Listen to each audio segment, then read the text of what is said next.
Jared Bledsoe is suing his ex-girlfriend, salon apprentice Michelle Ha, for loss of business as a result of having his cell phone turned off. Michelle is countersuing for an outstanding phone bill and the return of a printer. Quiet in the courtroom. Now, this is case number 69 on the calendar in the matter of Bledsoe versus Ha. Parties have been sworn in. You may be seated, sir. Have a seat. Mr. Bledsoe, you and the defendant were involved in a relationship, according to what I read in your complaint. There came a time when you needed a cell phone. Correct. You didn't have sufficient credit to get one yourself, and Ms. Ha said that she would get one for you, as long as you agreed to pay the bills. Mm-hmm. She got a second phone on her account, or was this an account that you had solely for him? No, it was already, and he took it over. It was already in existence. Mm-hmm. Mm-hmm. And then you started a business. Correct. And you didn't have an office, per se, so that your cell phone was your office. Correct. We're a mobile service. So that you had business cards and stationery printed up, all with the cell phone number on it. Yes. What kind of business is this, Mr. Bledsoe? We manufacture and install a paint protection film for cars.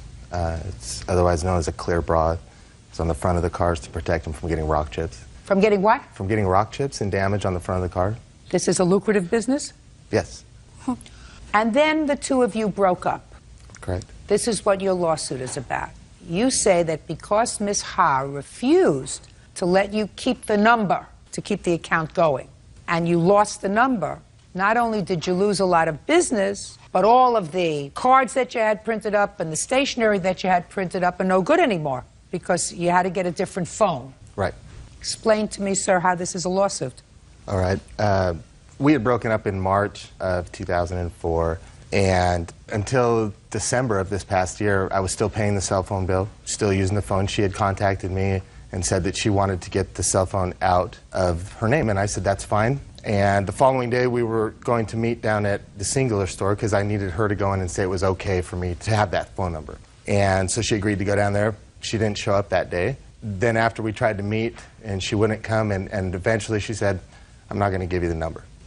My brother, who's also a partner in business, also spoke with her on the phone for about 45 minutes one day trying to see what we could do to maintain this number, and she just refused to do it. We ended up that month of February going 33 days without any business due to not having anybody being able to contact us through the new number. Mr. Bledsoe, let's say I believe everything that you said to me. What you're complaining about is that she wasn't being a nice person, right? Correct. Correct. She knew without a doubt that without giving me that number, she knew she would hurt business. Where is her legal obligation to give you that number? I guess there's no legal obligation that she had to give me that number. That's true. But Ms. Ha has a counterclaim. She says you weren't paying the bill. The very last bill, I did not pay the very last bill. And what month was the very last bill, Mr. Bledsoe? The cell phone was turned off in the middle of January, so it would have been the December to January. When did you get that bill, Ms. Ha? Well, I received several bills, and I actually agreed to let him keep the phone as long as he paid for the bill. His brother first told me beg, and I said, nope, I'm not going to give him the phone. And I totally refused, and then finally, I said, you know what, you can keep the phone, just pay for the bill. I texted him, I said, you can keep the phone. He even texted me back and said, I appreciate that you're going to let me keep the phone. I thought everything was going to be squared away, he's going to go pay for it. He still didn't pay for it. So well, let me see the bill. This is just the one. Are they all outstanding bills? No, I'm sorry. Well, then just give me one thing. I'm getting older by the minute. You owed her $497.57. Originally, she had said that her mother was going to use that phone. Therefore, when I switched the numbers over, there wasn't going to be any cancellation fee or anything like that. Because she drew it out over a 3-week period of time, not deciding whether she wanted to give me a number or not, then they canceled the phone and they added on a $200 cancellation. They canceled the phone after 3 months, not 3 weeks. Had he been paying the bill regularly? Yes, well, it was never on time, but he was until the last. Well, why do you think, Mr. Bledsoe, that after she said she would let you keep the phone, she decided against it? If you like, if I could bring my brother up, because he spoke with her directly about that question. Your name? My name's Craig Bledsoe. I spoke to Michelle. You know, she agreed to give the number, and I don't know what her problem was, but all of a sudden she wouldn't do it. and then she would, and then she wouldn't. Just a second. Yes. That's a lie. Mr. Bledsoe, Yes. try looking at me. Okay. This is not an audition for an acting class, sir. Okay. Did she ever say to you, you owe a bill? No. Is not an answer. Oh, excuse Did she me, I'm ever sorry. say to you, you owe a bill? She never said to me that I owe a bill. Yes, he owes a bill. Okay. Correct. Now, come back to you. Did you ever have a discussion about paying the bill? Yes. Well, that's the problem, sir. There was some misunderstanding and miscommunication about paying the last bill. I had no problem paying the bill and, in fact, offered her money so that we could have that phone because that phone number is so crucial to our business. Mr. Bledsoe, how many months after you broke up, or she broke up with you, who broke up with who? It was mutual. Mutual. How much after the breakup did this incident occur in December? When did you break up? In March. So for a long time, you had the phone. That's correct. And for a long time, there was no problem. Correct. The problem arose when Michelle and I were dating. We had had 2 cars repossessed. I felt responsible for it. Therefore, I had told her that I would give her $250 a month towards her car payment as long as I could afford it.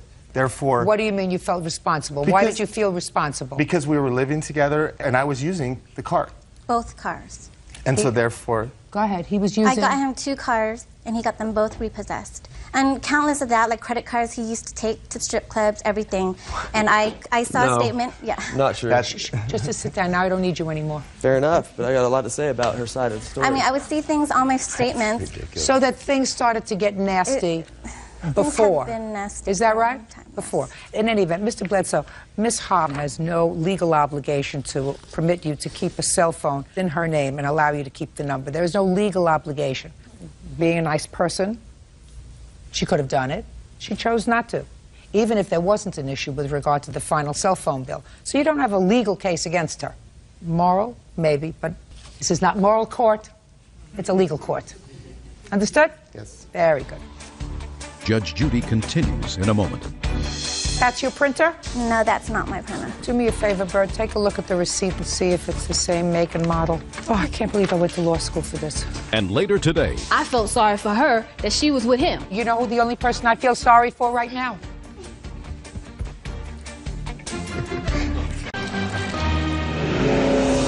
real cases, real people. Judge Judy. Jared Bledsoe says ex-girlfriend Michelle Ha owes for maliciously cutting off his cell phone. Michelle says Jared tried to skip out on the bill. Now, let's get to your counterclaim. As I said, I'm not deciding whether or not you were nice, you were not nice. All I want to know is how much he owes on the past due phone bill. $497. No, that's with the cancellation fee. I want it without the cancellation fee. $342.48. Good. $342.48. That's what you owe, sir. We had had a dispute about printer and a computer, so we had brought that to give to her. Officer Byrd will take care of that. That's your printer? Can you turn it around, please? No, that's not my printer. Oh, gosh. I have a printer. It's a gray and black one, and when I got a computer, it came with it. And then when he gave me back my computer, he never gave me back my printer. And I have the receipt right here. Do me a favor, Bert. Take a look at the receipt that she has and see if it's the same make and model. Oh, I can't believe I went to law school for this. That was Lexmark. Yeah. Mr. Bledsoe, does this one work or not work? It works. Good. Give it to her. Perfect. He owes you $342.48 for his phone bill. There's your printer. Goodbye. Good luck. Are you back in business? Yes, we are. Good. Good luck to you. Parties are excused. You may step out. I wanted to do this civilly, and he wouldn't take care of it outside, so he likes attention, so I gave it to him. As moral as she tries to act and she is, what would the moral thing have been to do in that situation? I just want all ties cut with him. I just think it's sad that this world's full of selfish people that are ignorant about the things that they do in their life. And now the next case. All parties in the matter of Austin versus Atwater Mayfield. Step forward, please. 26-year-old retail salesperson Courtney Austin is suing her former friend, maintenance technician Fred Atwater, and his fiancée, 23-year-old restaurant manager Sylvia Mayfield, for collect calls from jail, gas money, and lost wages. Fred and Sylvia are countersuing for harassment. Miss Austin. Yes. According to your complaint, you and Mr. Atwater dated for a little while. Then he went to jail. Yes. Why is that funny? Because we never dated, Your Honor. It was just Well, only... I said to her, according to her complaint, Okay. the two of you dated for a while and then you went to jail. I didn't think the going to jail part was funny. And while he was in jail, he made a series of collect calls to you. Correct. And it went something like this. He would call you and ask you to connect him on a three-way call Correct. to this lady here. Initially, it was his sister. Well, that's what he told you. That's what he told me. But I said, to Yes. this lady here, Yes. who happens to be his fiancée or girlfriend. Yes. Shh. Now, every time he called you collect, it cost you $2.70. Correct. So you want him to pay for that. Correct. And then after you found out that he had this girlfriend, somehow you became friendly enough with her so that she asked you to drive her up to jail to pay his bail. Correct. And not only did you do that once, you did it twice. Correct. And now, Miss Austin, you're bothering me because you want the money back for the collect calls that you accepted and your gas and time when you took her to jail. That he said he was going to pay for. Let's go back. You met him when? He introduced himself by leaving this note on my car. Okay. Where did he see you? He works in my complex. Okay. So it worked. I don't have to see that. He left a note on your car. Yes. You got to know him. According to him, you were friends. According to you, you dated for a little while. What I want to get to is, because I have other things to do today, and this is particularly fascinating to me. When women do stupid things, I get frustrated. At first, he told you, when he went to jail, by the way, what did you go to jail for? Child support order. Drug abuse and hitting her. Was it a civil commitment or a criminal commitment? It was civil. Civil. You hit her, and that's how you Shut got in up, jail. shut up! He told you when he called you from jail that the person he wanted you to connect him to was his sister. How many such phone calls did you accept under the assumption that you were connecting him to his sister? One. And after that, you heard that it was his girlfriend. No, I didn't know it was his girlfriend until she called me back trying to figure out who was three-waying the calls for him. And how many calls had you accepted up until that time? 2 or 3. And how many did you accept after you knew that she was the girlfriend? It says here 35. So, now we know that he's lied to you. Yes. And he's in jail. Yes. Why would you believe that he's going to pay you for these calls when he's lied to you about who the person is? He's not from that area. Me just moving from Los Angeles to Georgia, I was trying to put myself in his position, needing a friend. So I was trying to look out for him. It wasn't like I was trying to make him my husband, my man, or anything like that. We were friends. And in that, he told me that he had after I found out he had a girlfriend, and I took her, I felt sorry for her that she was with him. You know who the only person I feel sorry for right now?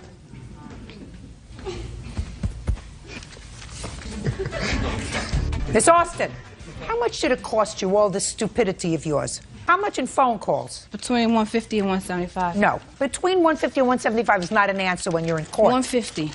$150. Now, Mr. Atwater, Yes, ma'am. who's supposed to pay that $150? Well, since we were friends, I appreciate the call she did accept for me, but Why didn't she collect the call? They ain't one have a thing- phone at the house. Quiet.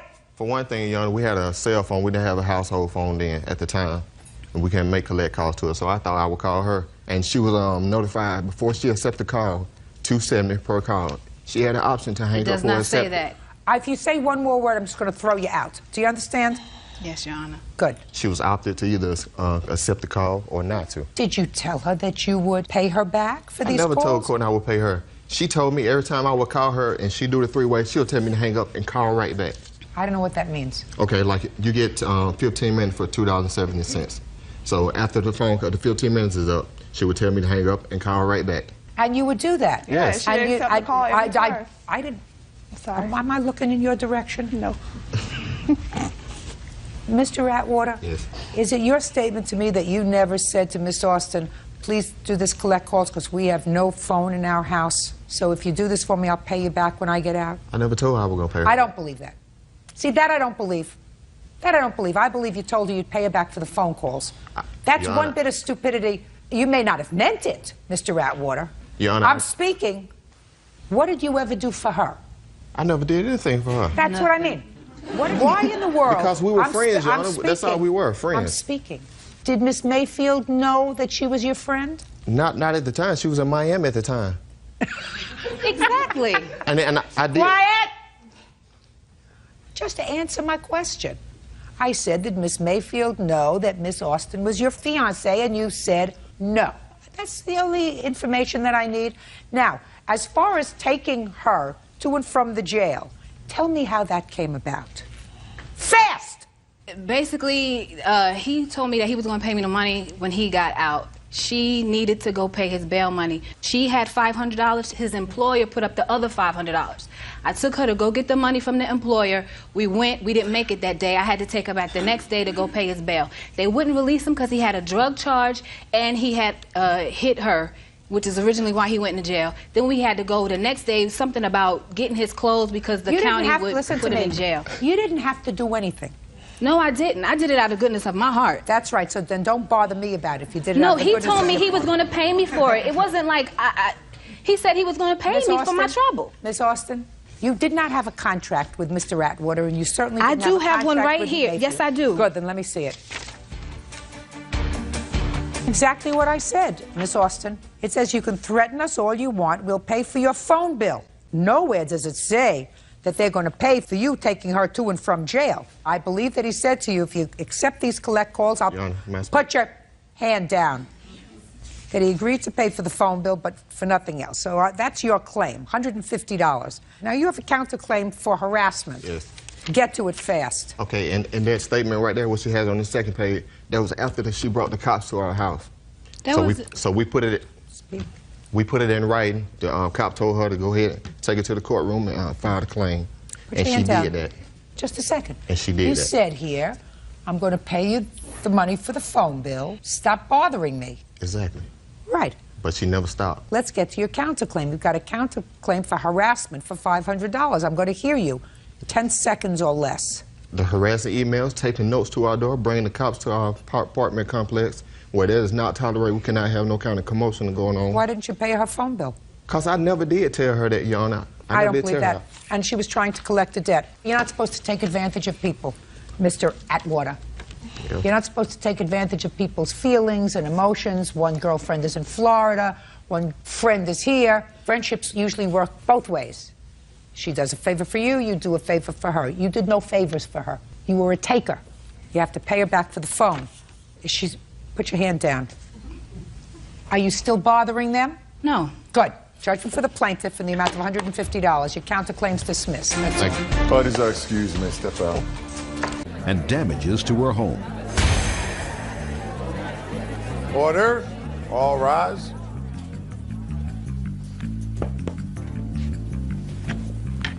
Yeah, this is case number 547 on the calendar in the matter of Wyke versus Polk. Parties have been sworn in, Judge. You may be seated. Ma'am, have a seat.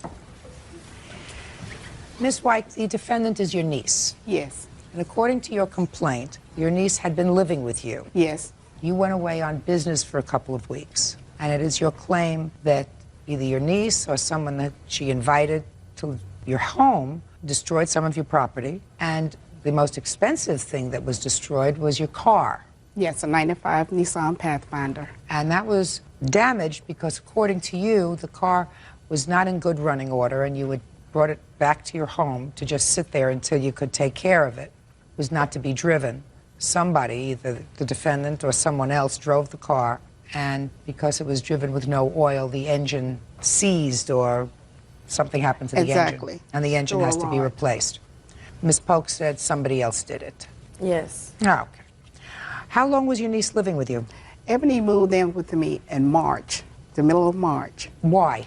I took Ebony out of a bad situation, Judge, and I let her come and stay with me. I was taking Ebony to and from work until I started having the trouble with the Pathfinder, which was in June. It started leaking oil, and I was told that by the mechanic, I have here the estimate. I needed a rear main seal rod bearing, a main bearing. Sure. Because you're just reading that. You don't understand what all that is. Ladies usually don't understand what all this is. It just is it doesn't run. Yes, but that's why the Jeep was parked. That's why it was parked. Exactly. Okay. So the original estimate back in June was $1,650 for parts and labor to fix the car at that time. So from middle of June until July the 6th, the car was just sitting. Just sitting. And your niece was living with you She was still there. And you were not giving her rides to and from work in this car? No, she had to catch city transit. Okay, so far is that correct? Yes, that's correct. Oh. And then when you went away on July 6th, were you going away for business or pleasure? No, business. And I was gone for 2 weeks at the group home. Ebony asked if her best friend, Brandy, could stay in the home with her while I was gone. I had no problem with that. When I returned, my Jeep wasn't parked the way I had left it. And I knew then it had been moved. When Ebony came home that afternoon, I asked her what happened. And she told me that they drove that Jeep and she had it towed back to my house. What happened when you drove the Jeep, Ebony? Well, I wasn't driving the Jeep. My friend Brandy was driving the Jeep. Were you the passenger? Yes.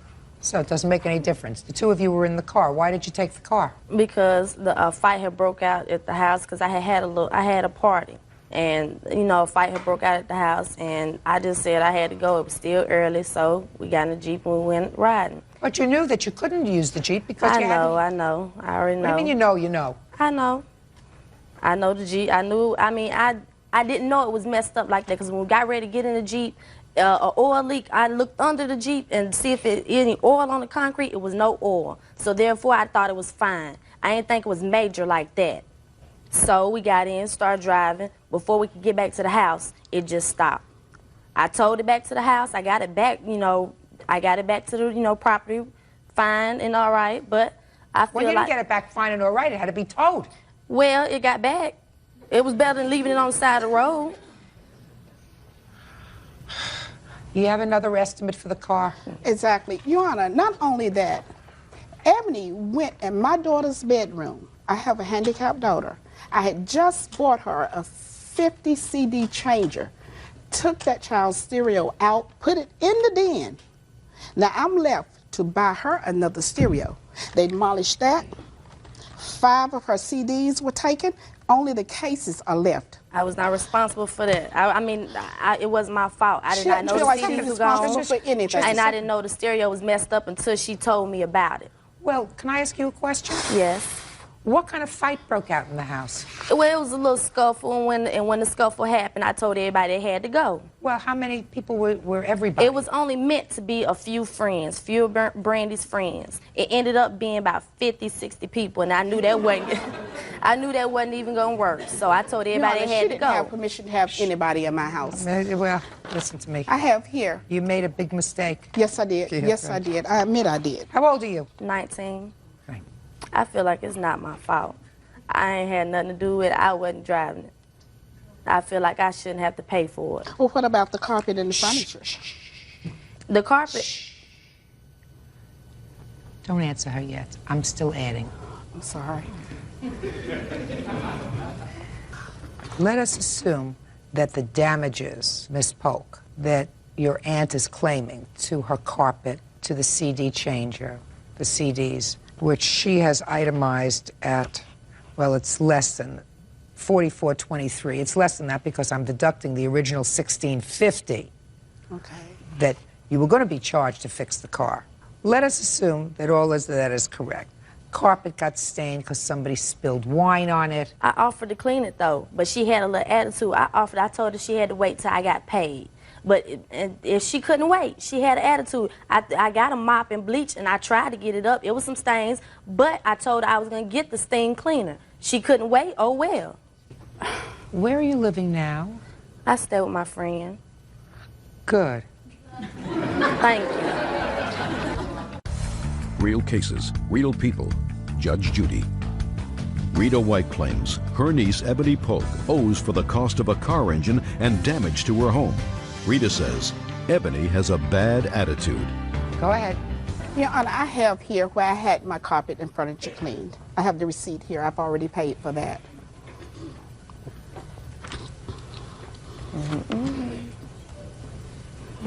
Ebony feels like she's not responsible for anything. Yes, I know that. What are we going to do about that? Well, she cannot come back in my home. Perfect. There's no way. Good. I don't want to come back anyway. She shouldn't come back to your home. Look, you spent $270 on the carpet. That was the carpet and the furniture, the love seat and sofa. And what together. about this CD changer? Yes, that cost $279. Do you have a bill for it? No, I don't have that. The original price was like $319, but it was 6 months old because I bought it for her 25th birthday. That was not my fault. Well, whose fault was it? Tell me. No, The gentleman who was in there who started the scuffle. But I didn't tell Shh, anyone. just a second. You allowed those people into your home. I didn't know it was going to be that many. I did not know all those people was coming. Brandy knew all those people was coming. I did not know. It was only supposed to have been a couple of people. Those was Brandy's friends. She is suing the wrong one. Why didn't you call the police? Because. Why? What's a because? Why? They were already gone. I didn't know who it was. Oh. Listen to me. Some people are helpless. Some people are hopeless. I am not hopeless. Hopeless. Hopeless. Not helpless. Hopeless. Waste no more of your energy. You tried to do the right thing, didn't get there, doesn't get the message. She's got the attitude. It's never going to go away. You try to be a nice person. You said, invite your friend over. Don't stay alone. She abused your trust. She has no sense of right and wrong. She's 19 years old, so she's still young. But with that kind of an attitude, she's never going to change. Wash your hands and say, finito! And concentrate on your children, concentrate on your job, concentrate on what you do, concentrate on the fact that she owes you $3,038. Judgment for the plaintiff. Parties are excused. She may step out. The Jeep was not my fault, and I'm not paying for that. And she knew that, so oh well. All I can say is I love her. I love her, and I'll continue to pray for her. She should have been talking to Brandy about that because those were her friends. She drove the Jeep, and it's her fault. Oh well. I tried hard for Ebony. And now the next case. All parties in the matter of Johnson versus Blocker Thomas. Step forward, please. 35-year-old administrator Gina Johnson is suing 30-year-old nurse Crystal Blocker Thomas for the cost of a wedding veil. Miss Johnson, were you and the defendant friends before you loaned her your veil? Your Yes, wedding veil? acquaintances for about 8 years. Acquaintances, but not good friends. No. It's your complaint that you loaned her your wedding veil. She was getting married, and when she finally got around to returning it after many requests, it was ruined, and you want the value of it. Yes, Your Honor. So I'd like you to tell me when you agreed to loan her your veil. We played basketball together in a women's basketball league, and our league had just ended. It was about March. And probably around the mid of March, we went to a restaurant and discussed that she was getting married sometime in July and how expensive it was to get married. And I explained to her that I knew a lot of ways to cut costs, and I had some items that she could borrow. And I had not heard from Crystal after we had that lunch until the morning of her wedding, and that was sometime in July. She called me at 6:45 a.m., spoke to my husband. She called back about 9:15 that morning. And I explained to her, you know... What did she say to you when you spoke to her at 9 o'clock in the morning? She says, "Hi, Gina, this is Crystal. I'm calling you because I would like to borrow your wedding veil. You remember when we had the conversation about borrowing the veil?" And I said, "Yes, I do." I said, "When you get married?" She says, "Today." And I said, So you were not really close friends because you weren't going to the wedding? Right. Correct. So you're just acquaintances? Right. So go ahead. And so when I talked to her on the phone, I said, "Well, Crystal, I have plans today. You know, you're getting married today. What time?" And I believe she said about 4 o'clock. And I'm a woman of my word. I said that she could borrow it. I was going to let her borrow it. I didn't want to leave her out. And so about that time, I told her, "Okay, I've got plans. You need to meet me closer to my home." She agreed to meet me I guess it was about noon. And I met her, gave her my veil in its original plastic bag on a hanger hanging in mint condition. And she got out of the car and across the street and gave her my veil. I said, "Congratulations. Get this back to me as soon as you can." She says, "No problem. Thank you." Okay, so you had your wedding? Yes. Now you say she gave you the veil. Yes. Well, let me hear, because the wedding, it's clear that the veil must have come back in terrible condition, which you'll show me in a minute. Tell me about your recollection of the conversation that took place in July when you got married. Okay, we were at Ken Ride's, and as she stated, we were talking about the wedding. Gina just openly said, Crystal, if you need anything, I have so many things that I'm not going to use again. They're not, you know, they're going to be totally obsolete, so if you need anything, just call me, and I'll be more than willing to give you whatever I have. She said, because I know I'm not going to use it again. So I said, okay, well, I don't believe I need too much because I'm pretty much finished. You called her the day of your wedding? Yes. And you told her you didn't have a wedding veil? Had you forgotten to get a wedding veil? No. Well, I guess I did forget because I wasn't going to wear a piece. I wasn't going to wear a headpiece. And then you decided to wear a headpiece? Right. So you called her first thing in the morning? No, I called her because I went to go get my hair done first thing in the morning. And the way she did my hair, I realized a veil would probably look better. So you called her and asked her for hers? I asked her, did she have one? Because we never discussed that I would use her veil. I asked her, did she have one? And she said, as a matter of fact, I do. When she gave you the veil, she gave it to you on a hanger? She gave it to me on a hanger with 2 safety pins in it. And it was covered with plastic? A trash bag, not a bridal bag. It was covered with plastic? Yes. And it was in perfect enough condition for you to use that day. I assume you used it. I assume you used it that day. I didn't use the entire veil. I altered it. What do you mean you altered it? Because we let her know, because I was with my friend Tamara that dropped me out, that was doing the driving rather. And she let me know, Tamara let her know this will Where's not Tamara? work. This is Tamara right here. Step up. Did you ever tell the plaintiff that you were going to change, alter, cut, modify the veil? Yes, ma'am, we did mention that day because when we... No, I want you to tell me what you said, because she said she didn't say anything. Well, when I looked at the veil, I said the headpiece would have to come off because of how Crystal's hair was done that day, because it's a headband type headpiece. It would not go over her hair. And when did you tell that to the plaintiff? Right when we got out the car, because we were both out of the car. And actually, did she tell you that? No, Your Honor. The first time I saw her, she was behind the wheel. I had never spoke to her. Did they ever tell you that they were going to do anything to alter your headpiece? No, Your Honor. Of course not. Let me see how they returned it, please. Your Honor, and I also have my friend Teresa Cackley, who is here as a witness, who heard the original conversations. I don't care what the original conversation was. Nobody gives a stranger their wedding veil. Now, when it was returned to you, I read your complaint, and you said that this is just a piece of... Where's the whole piece? She still has it, Your Honor, and that's a headpiece. This is the actual headpiece. When it was returned to you, was it returned to you in a garbage bag full of other things? Yes, Your Honor. Why? I didn't return it to her. My husband brought it to the gym because she was talking badly about me to her. So she wanted her wedding veil back. Why didn't you give it back to her? She let me have it. Why would I give it back if she let me have it? Listen, is that also a piece from her wedding veil? No, this is how we auctioned. This is the actual necklace that went on the veil. As you can see, we just... Just a minute. Was that originally on the veil when she gave it to you? No. That? No. That was your piece? Yes. Now, this has nothing to do with money. So I want you just to answer my question. Do you have all the pieces now that you had from your veil? No, I don't, Your Honor. What is missing? As you can see, someone picked the pearls off of the back of it. You can see where some of them were glued here, and they've been removed off the veil. So there's no way that, I mean, you're going to get your money.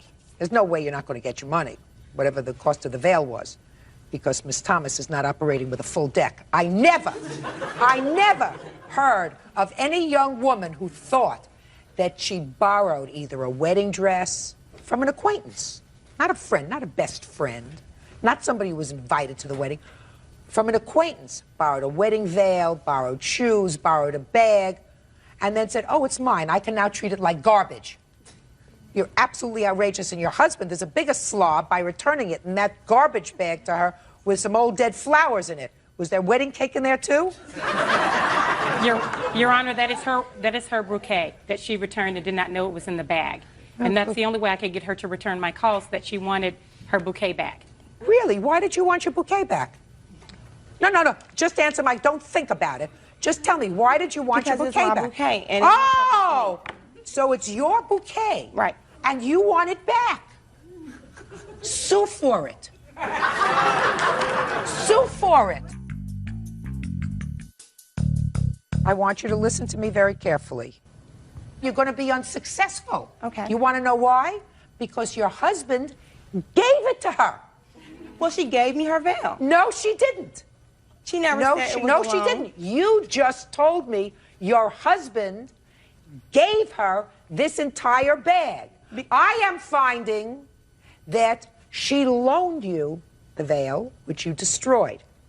But it's so interesting to me, Miss Thomas, that you say, well, it's my bouquet from my wedding. I want it back. And you can't understand why really a stranger who was being nice to you gave you her wedding veil, which is expensive, which was lovely, and you think, she gave it to me, and I don't have to give it back to her. So, you want those flowers? I suggest you file a lawsuit. I hope it doesn't come before me, because if it comes before me, you're not going to get it back because your husband gave it to her. Judgment for the plaintiff in the amount requested. The veil is worth at least $220. That's all. Thank you, Your Parties Honor. are excused. You may. Former friend, 30-year-old health unit coordinator Lisa Boozer, for an unpaid loan. Lisa says Regina has inflated the amount. Order. All rise. Quiet in the courtroom, please. All rise. Thank you. Your Honor, this is case number 571 on the calendar in the matter of Harper versus Boozer. Parties have been sworn in, Judge. You may be seated. Ladies, have seats, please.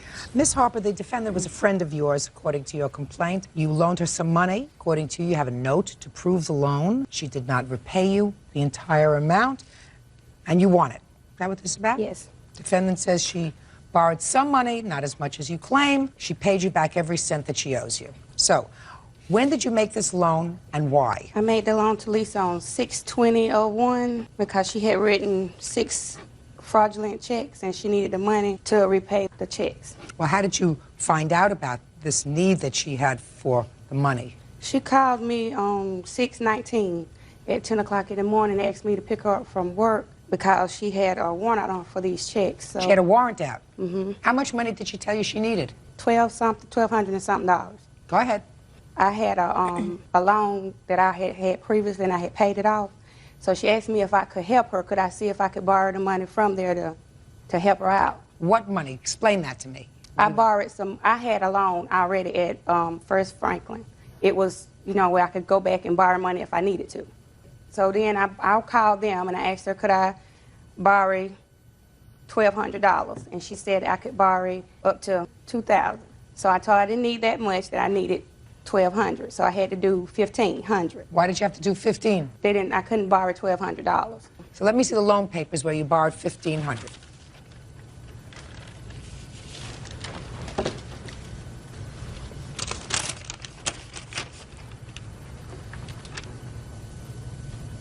Okay. And the total payments that you had to make with all the interest that they add up was $2,280 on this $1,500. Yes, ma'am. Okay. Go ahead. So then I got the money, and they wrote me out a check, and I had to take the check to the bank, and I cashed the check. And me and my witness, Alice Tanner, we went. I had to pick Alice up to take her to work, so we went to Lisa's sister's house, and I gave her $1,480, and I had her sign. Now let me see the note that you say you had her sign.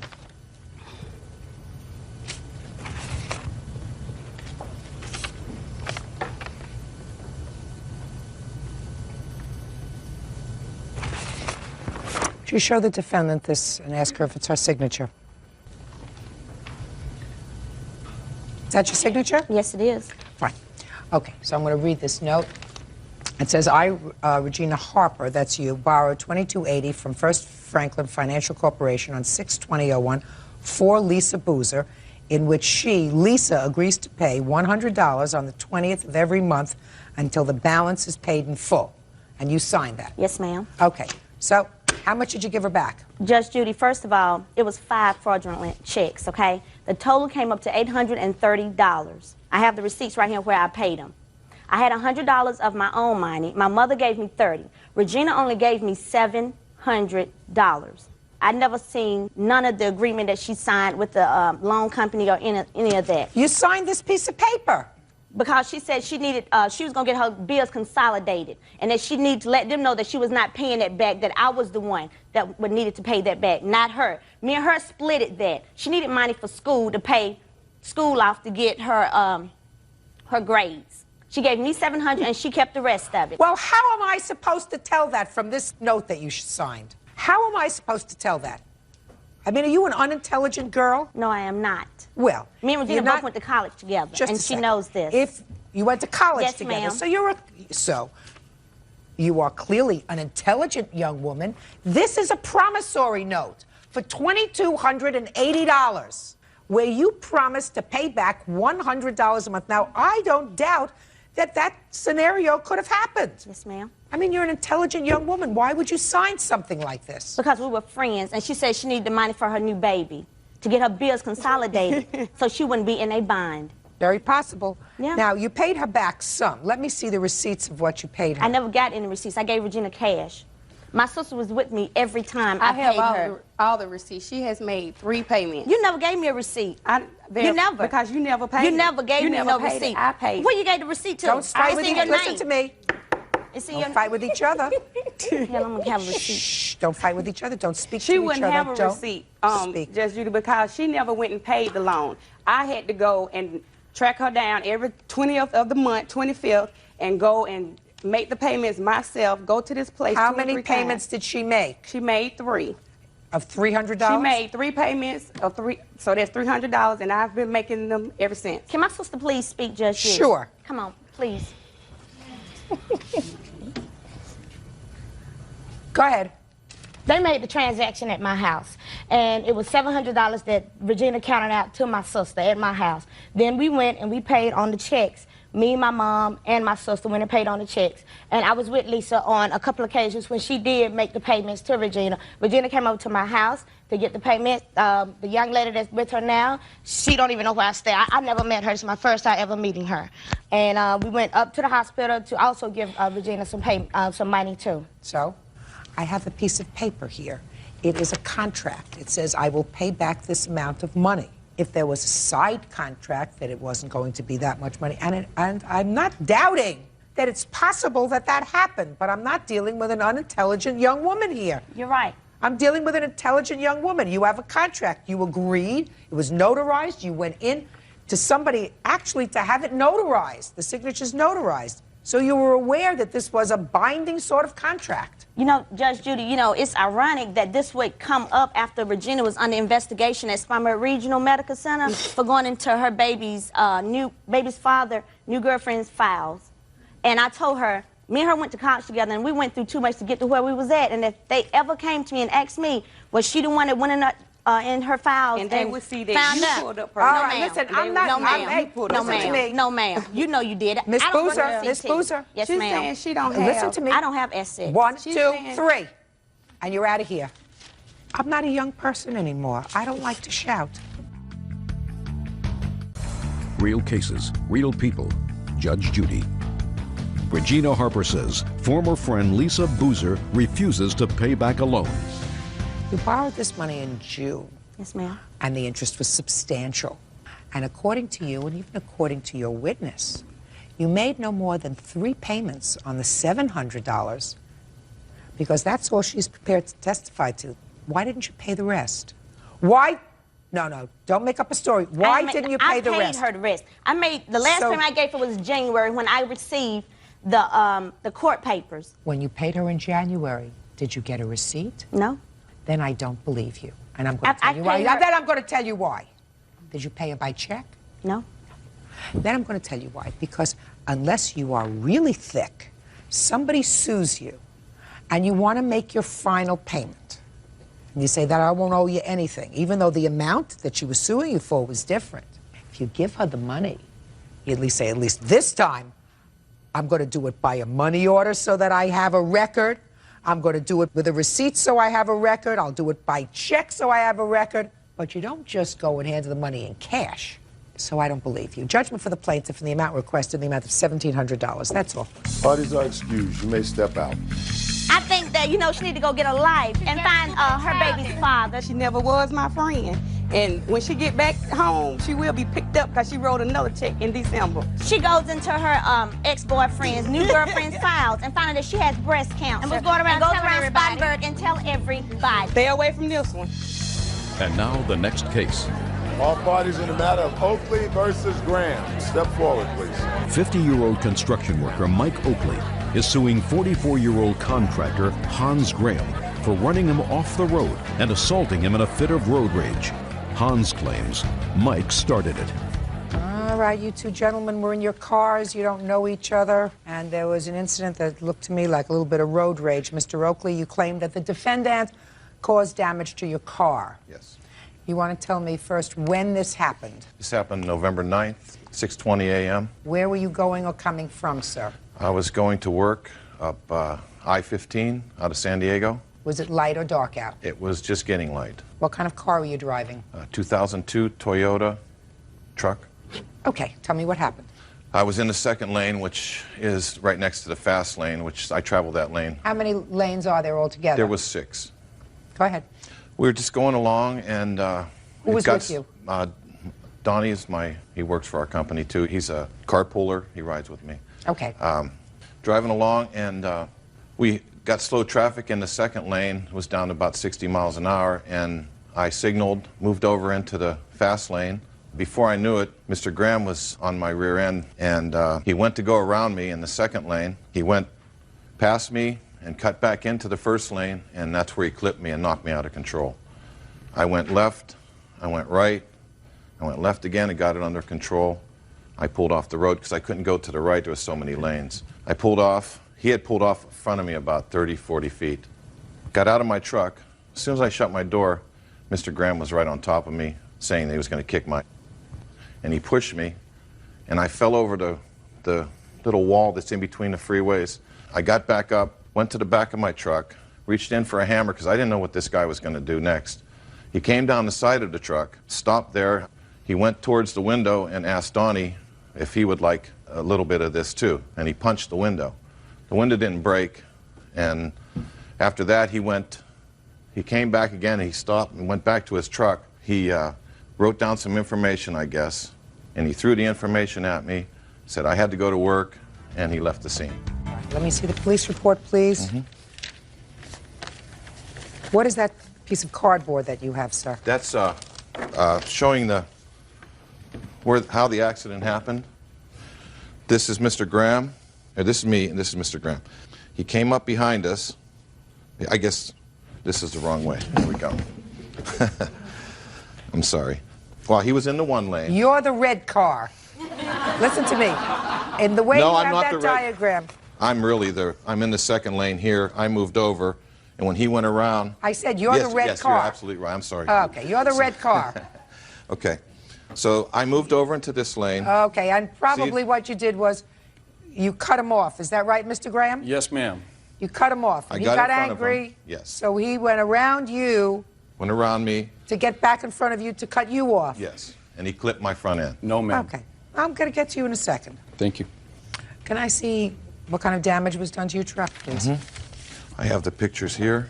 It's kind of hard to see because of the light. And here's the estimate for the damage.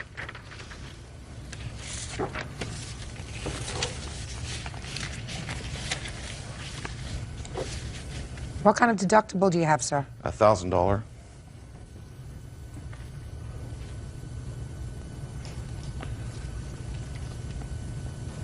Okay. Now, Mr. Graham, I'll hear you, sir. Is that the amended police report? Because there was actually 2, and I never got the amended one. This was the first one filed. Okay, he left out a couple key facts there. He cut me off, straight off, underneath, couldn't even see his lights. I couldn't even hit my brakes. I went around him and actually kept my tires still in this lane here.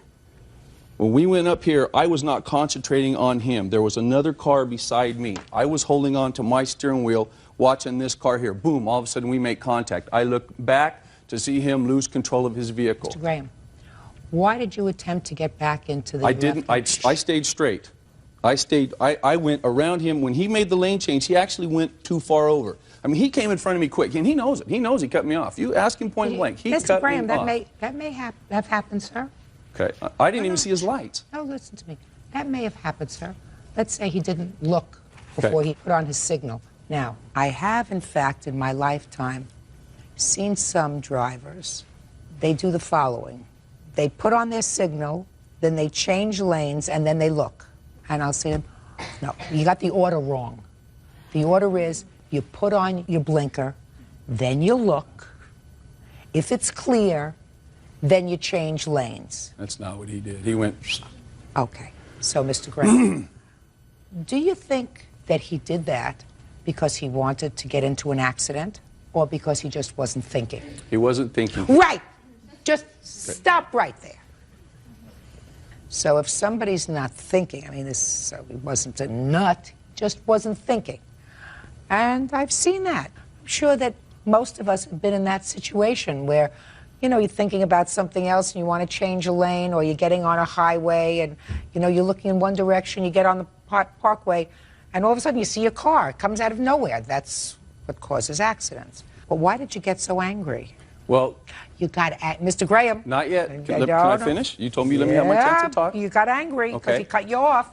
No, I didn't. Everything happened so quick, I had to get by him. I had another car here. I got angry when we got out of the truck, and that's where he left out more key parts. We weren't 30 feet apart. Our truck was 10 feet apart. I walked to the back of my truck. He threw his door open, got out, threw his hands up, and said, "Why didn't you let me in?" And when he took a step towards me, I stepped towards him. He wasn't going to hit me, so I pushed him. He fell down. No, Mr. Graham. Listen to me, sir. I read your answer very carefully. You said when he got out of the truck, he said to you, "Why didn't you let me in?" And then you wrote, "I pushed him." No, he threw his hands up. I'm telling you, he threw his hands up. So he threw his hands up. You said, "So I pushed him." And then you say, he jumped back up, which means you pushed him hard enough to knock him down. Yes, ma'am. He fell down. So when I say to you, Mr. Graham, that you were angry, you can't say to me I wasn't angry. Oh, no. You were angry. I was angry when I got out of the truck. Yes, You ma'am. were angry before you got out of the truck. No, ma'am. Well, I think you were. Well, I didn't have time. It happened like 1, 2, 3. And then he jumped up and he went to his window that I hit, and he told his buddy, "Are you going to get out of the truck or what?" And that's when I said, "Yeah, come on, get out of the truck." Mr. Graham, why did you, just a second, you just said you went over to his buddy where you had just hit the window. Why did you hit his window? No, he went to his buddy. No, you said to me, I just hit the window. I did. You said to me, I hit the window. Yes, ma'am. But Why did you hit his window? I'm talking to his buddy. "Go ahead, get out of the truck. Come on, get out of the truck." You were out of control. You were out of control. He may have done the wrong thing by cutting you off. And if he got out of the car and say, "Why didn't you let me in?" And maybe it's possible that it's not as I had originally thought, that he just wasn't looking, but that he wanted to get over and maybe you weren't letting him in and he went over anyway. That's a possibility. But my sense of what happened here is you totally overreacted to a situation. That's incorrect, Your Honor. Where were you going to, Mr. I was Gray? going to work. I was going to a job where I install a marble and granite, and I had a marble delivery there I had to sign for. I was not out of control. If I would have been out of control, I would have thumped him. You were out of control, sir, because you put your hands on him first, and then you went over to... He stepped towards me with his hands in the air. No. Yes, ma'am, he did. No. I don't believe that, sir. I don't Okay. believe that he stepped towards you with his hands in the air in a combative position. If he did, I'm telling you, based upon your posture here today, you would have hit him, not pushed him. And then after that happened, you went over to his friend. I'm speaking. You went over to his friend who was in the passenger seat, and you banged on the window. No, but Judgment I was for the under plaintiff control. in the amount of $1,000. That's all. We're not going to look at the pictures or anything? I just did. Excuse you, made Tucker are suing 15-year-old Erica Brown and her mother, 39-year-old Kimberly Osley. Taryn says she was severely injured during a fistfight with Erica. Order. All rise. Yeah, this is case number 487 on the calendar in the matter of Tucker Parman versus Owsley Brown. Parties have been sworn in, Judge. You may be seated. Folks, have seats. Ms. Tucker? Yes. Your relationship to Taryn? I'm her mother. This is your daughter? Yes, ma'am. Neither of you were present on November 19th of 2001 when this fight took place. Is that right? You are merely here as nominal parties. You are suing because your daughter had certain medical bills and your daughter is a minor. So you're here with her. So I'm going to have the two moms sit down. Taryn, it is your claim that Erica assaulted you on the 19th of November, that she assaulted you and caused you some very serious injury. You had some 50 stitches as a result of this incident. And the defendant says that there was a fight, but she struck back in self-defense, correct? So, Taryn, why don't you tell me what started this argument? Well, I never had an argument with her, actually. It was nothing to do with me and her. I had went to the park. You went to the park? Yeah. Who did you go to the park with? I went to the park with Steven, who was my boyfriend at that time. And what did you go to the park for? Well, a week prior to this happening, he had broken up with me to go out with Ashley, her witness. And then he came to your house. And he said that I want to be back with you. I don't want to go out with her anymore. Let's go to the park. I know they're up there. And we'll tell her that me and her aren't going to be together anymore, that me and you are going to be together. Why was that necessary, Taryn? Why was it necessary for you to accompany him? It wasn't, but... It sure wasn't. That was really stupid. If he wants to have a conversation with his couple of weeks' girlfriend, let him take care of that by himself. All right, so you get to the park. And what happened when you get to the park with the genius over here? Well, I go to get out of the car, and Ashley runs over the side of the car. I really didn't have a chance to have words with her because she came over, started saying cuss words, you want to fight me, flicked a cigarette in my face, and came at me, so I came back at her. What do you mean you came back out at her? She came at me like to hit me, so I came back at her. Just a minute. How could you come back at her if you were in the car? No, this is right after I stepped out of the car. She ran over the car. She ran over to the car when you first arrived. Well, I stepped out of the car, and then here she comes around the corner. No, you didn't tell me that. Now you're getting back. So you got out of the car. Yes. And the boyfriend got out of the car. Yes. And Ashley comes running up to you, cursing you. Yeah. Because now you're with her boyfriend, right? You think. And then you've had a fight with her. Yes. Just the two girls. Me and Ashley, yes. And what is Prince Charming doing while you're fighting with Ashley? Standing with his brother and other people that had came to the park. They were standing there watching, I guess.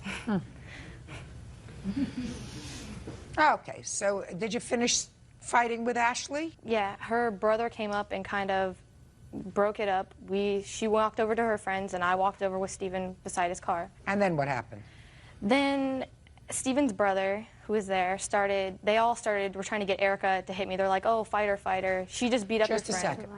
His group was instigating Erica to fight you. And tell me again what they were saying. They were just telling her, they were like, oh, she got in a fight with your friend. How are you going to let her do that to your friend? So they wanted your boyfriend, Prince Charming over here, according to you, wanted Erica to beat you up. Yes. And that's after he told you to come to the park with him to tell Ashley that he didn't want to see her anymore. Yes. You following this? Oh, very closely, very closely. All right, so now they're instigating Erica to fight you. Yeah. What happened next? Okay, well, I was standing near Steven's car, and they were all in a group near us. I wanted to leave, and I had said to Steven, I looked over and I'm like, let's leave. When I went to turn back around, she hit me in the side of the face, got me on the ground, got on my back, took my head and slammed it into the concrete. That's a lot. Shh, just a second. Wait 1 second, you're going to have a turn. Okay. And is that when you were injured? Yes. And where were you injured? All around my eye, and I have pictures. I'd like to see them.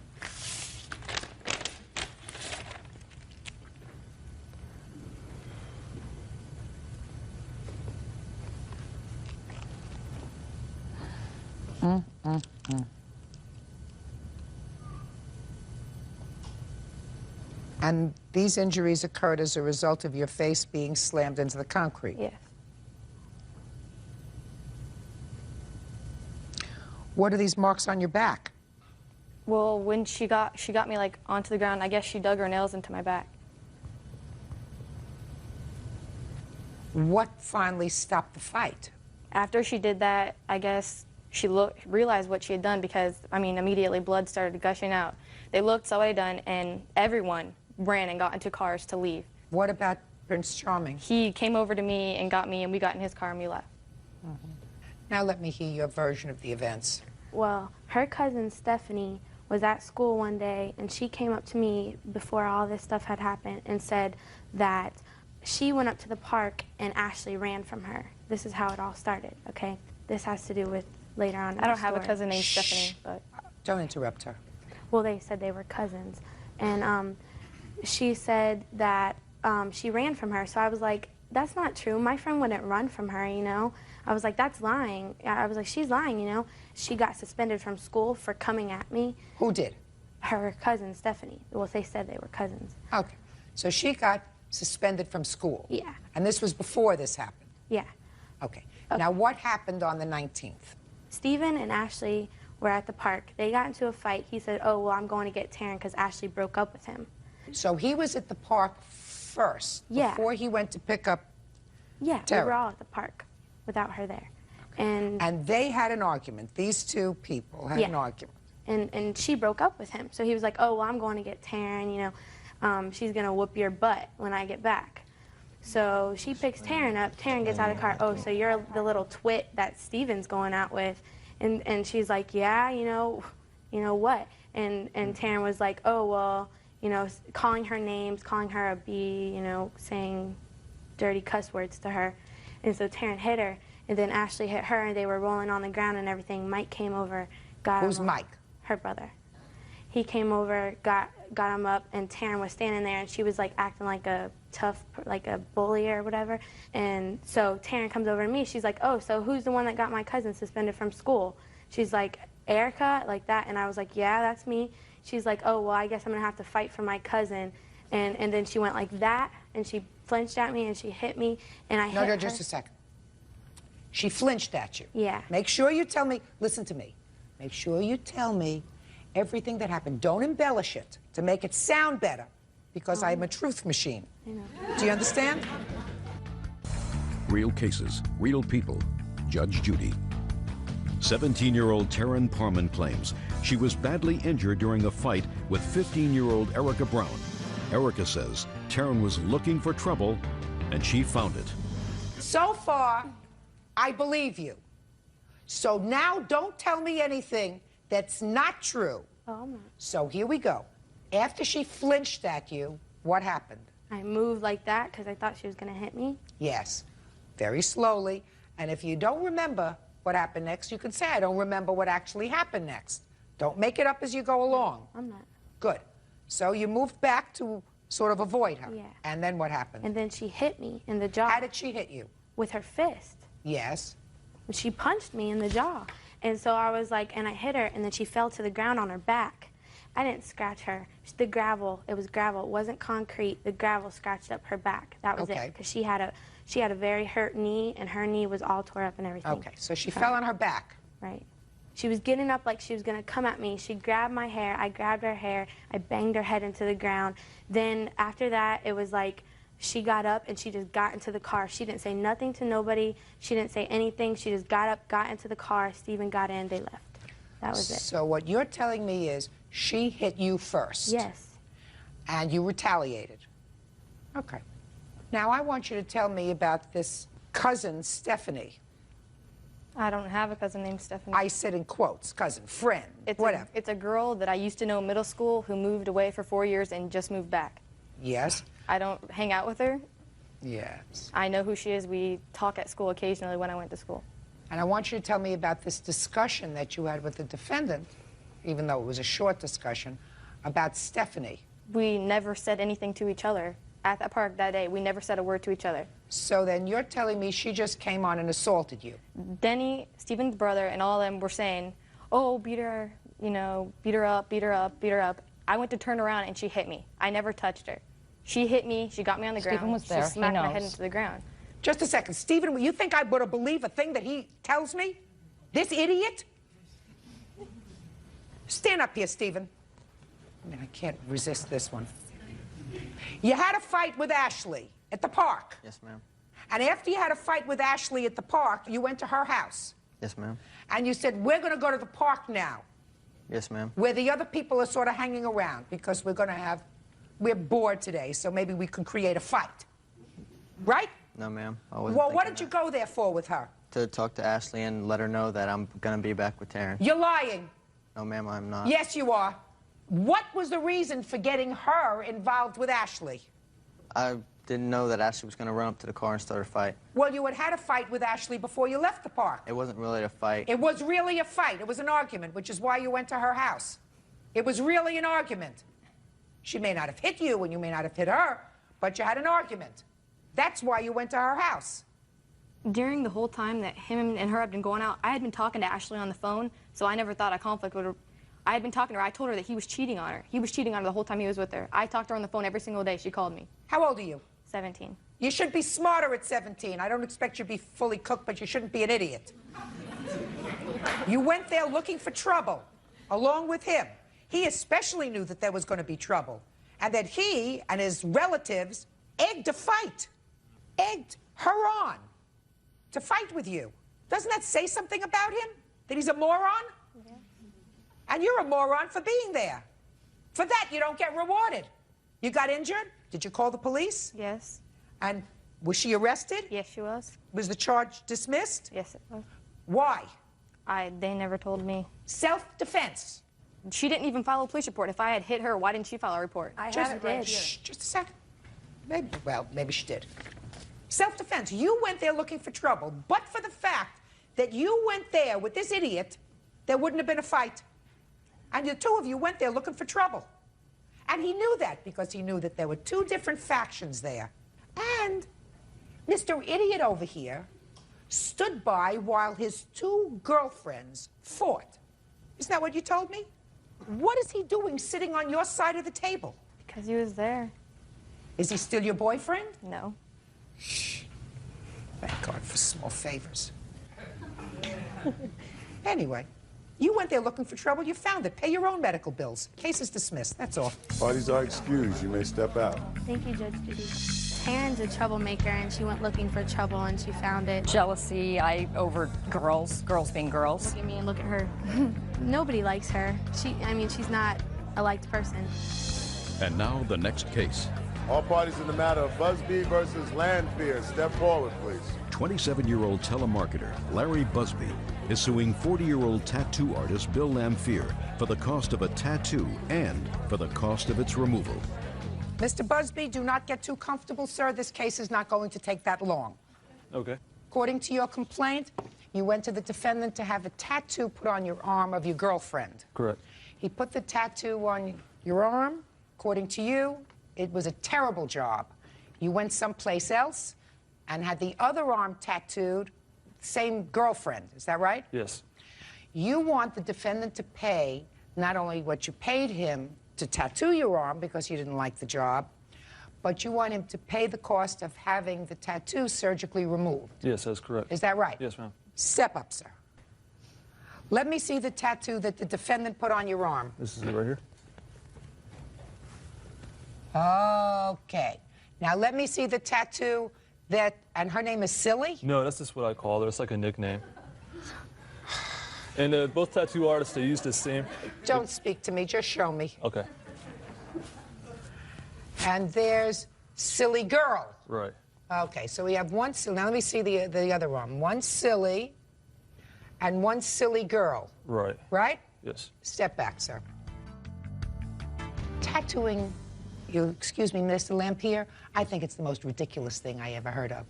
All right, people. I make a good living at it. I understand that, especially if somebody tattoos a picture of a girlfriend or a girlfriend's name on an arm. I mean, marriages don't last. 50% of people get divorced first time, 40% the second time. They put the names of the girlfriend. They all want to have it taken off. The second wife doesn't like the first wife's name staring at her in the middle of the night, you know. Well, that's stupidity. Not only didn't you put a name, you put a whole picture on there. And not everything is the same. It's an art form. It's not going to be exactly a picture. It's going to be a rendition of a picture. Even if you stay together, she's going to get older. And your skin is going to change. Do you know what happens to your skin sometime? As you get older, Mr. Busby, what happens is the skin gets a little flabby.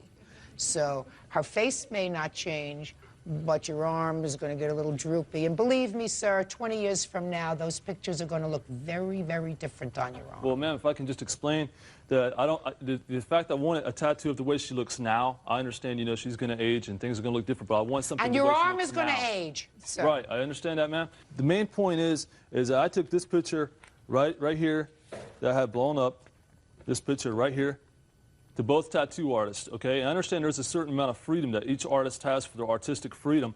And I can even point out in this tattoo right here that, you know, it's a different necklace. The hair's got a few different waves in it, you know, and I'm not trying to be like a complete perfectionist. Like the nose is a little too big there, but that's not a big deal. I'm not like that strict about being perfection. But I mean, like these two, it's no resemblance at all to her. I carried in a stack of photographs like this. Mr. Busby, sometimes you go get your hair done. You go to a very, very famous hairdresser, and they color your hair, if one does that, and they cut your hair, and it comes out terrible. You hate it. You don't go back to them. You don't go back. This is a very subjective thing you have on your arm, sir. But I made it clear to him that I wanted, I guess why I used so many different pictures, I wanted to have a strong resemblance to her. And this tattoo does not resemble her at all. It looks like Linda Blair from The Exorcist. I went in there, I told him, I said, this is my girlfriend. It doesn't look like Linda Blair. It looks lovely. And maybe if this relationship doesn't work out, you'll find somebody who more closely resembles your right arm. Now, if you go to a tattoo artist who is not taking the photograph, it's a rendition, it's a picture of somebody. Why somebody would want to have that done, I have no clue to begin with. It's not a photograph. It's a picture. It's his sense of what it is. And maybe he's a lousy tattoo artist. But you don't sue for that, sir. And I certainly, after I had one experience that didn't turn out the way I liked it, wouldn't have gone to somebody else and had the other arm tattooed. Oh. To make a long story short, sir, you now have 2 tattoos. If you want to have one taken off, take it off. He's not paying for it. You understand? Mm-hmm. Goodbye. Parties are excused. You may step out. I would never go back to this tattoo. Student Ben Ahrens is suing 18-year-old college football player Brian Payton for beating him up during a night of heavy drinking. Adam Spear has a separate lawsuit against Ben Ahrens for vandalism to his car.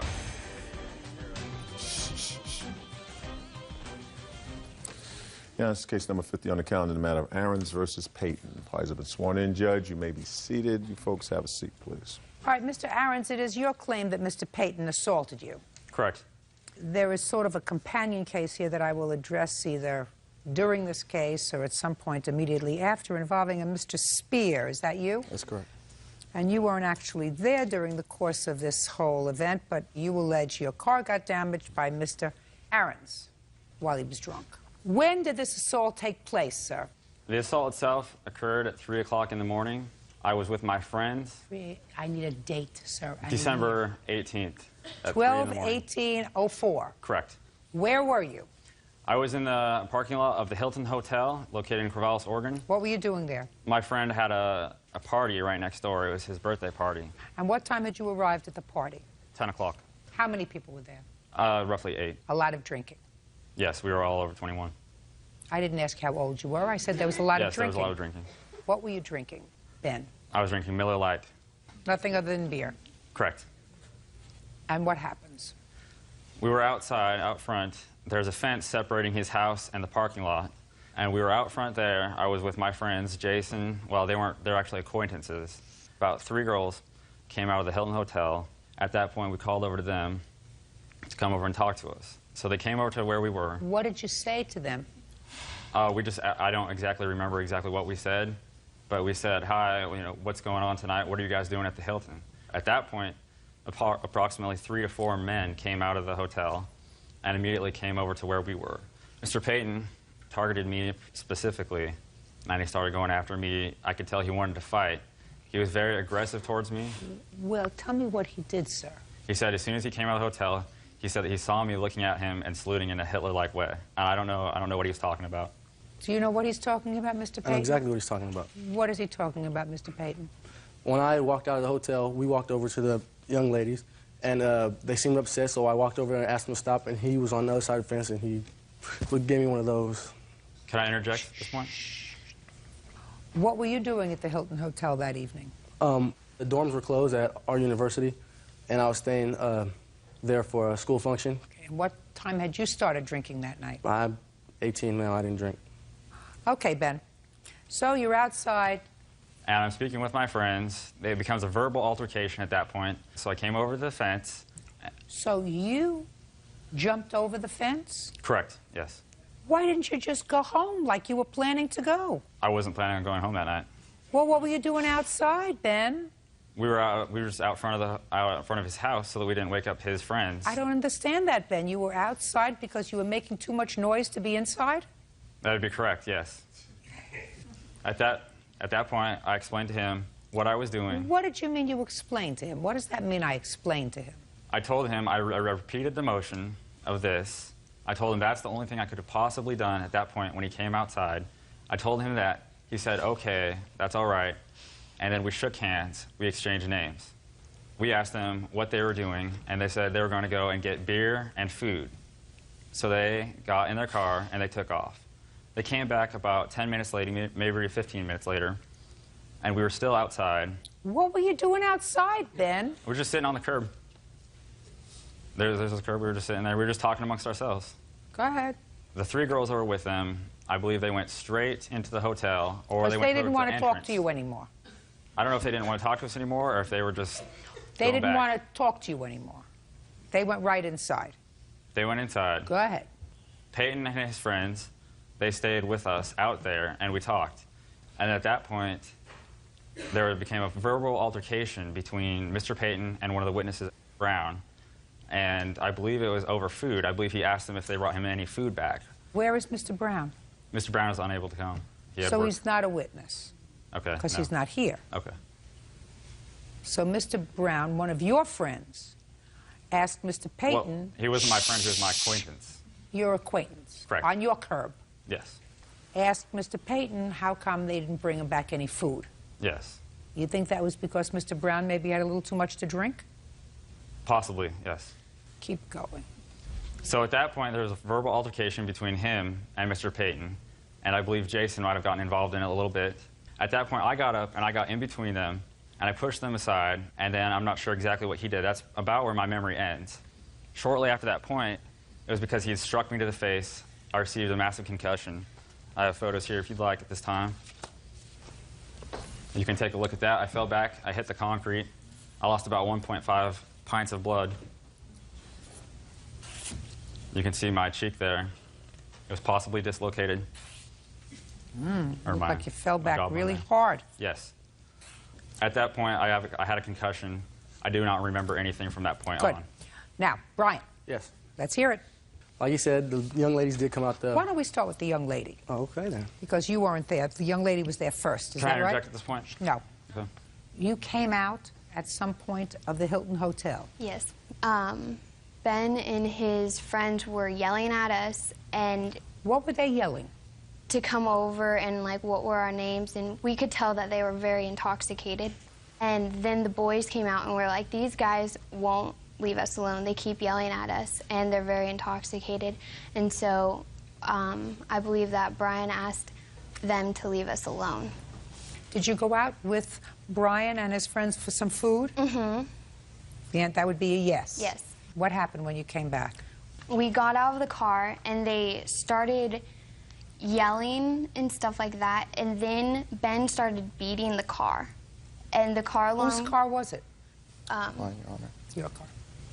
He started beating with what? With his fists? Mm-hmm. And the car alarm was going off. All of us actually asked him numerous times to stop it, and he wouldn't. Brian went up to him to get him to stop, and Ben turned around really fast, and his fist came up, and so Brian obviously felt threatened if he was beating the car this much, and so Brian hit him, and he fell back on the ground and hit his head. Okay.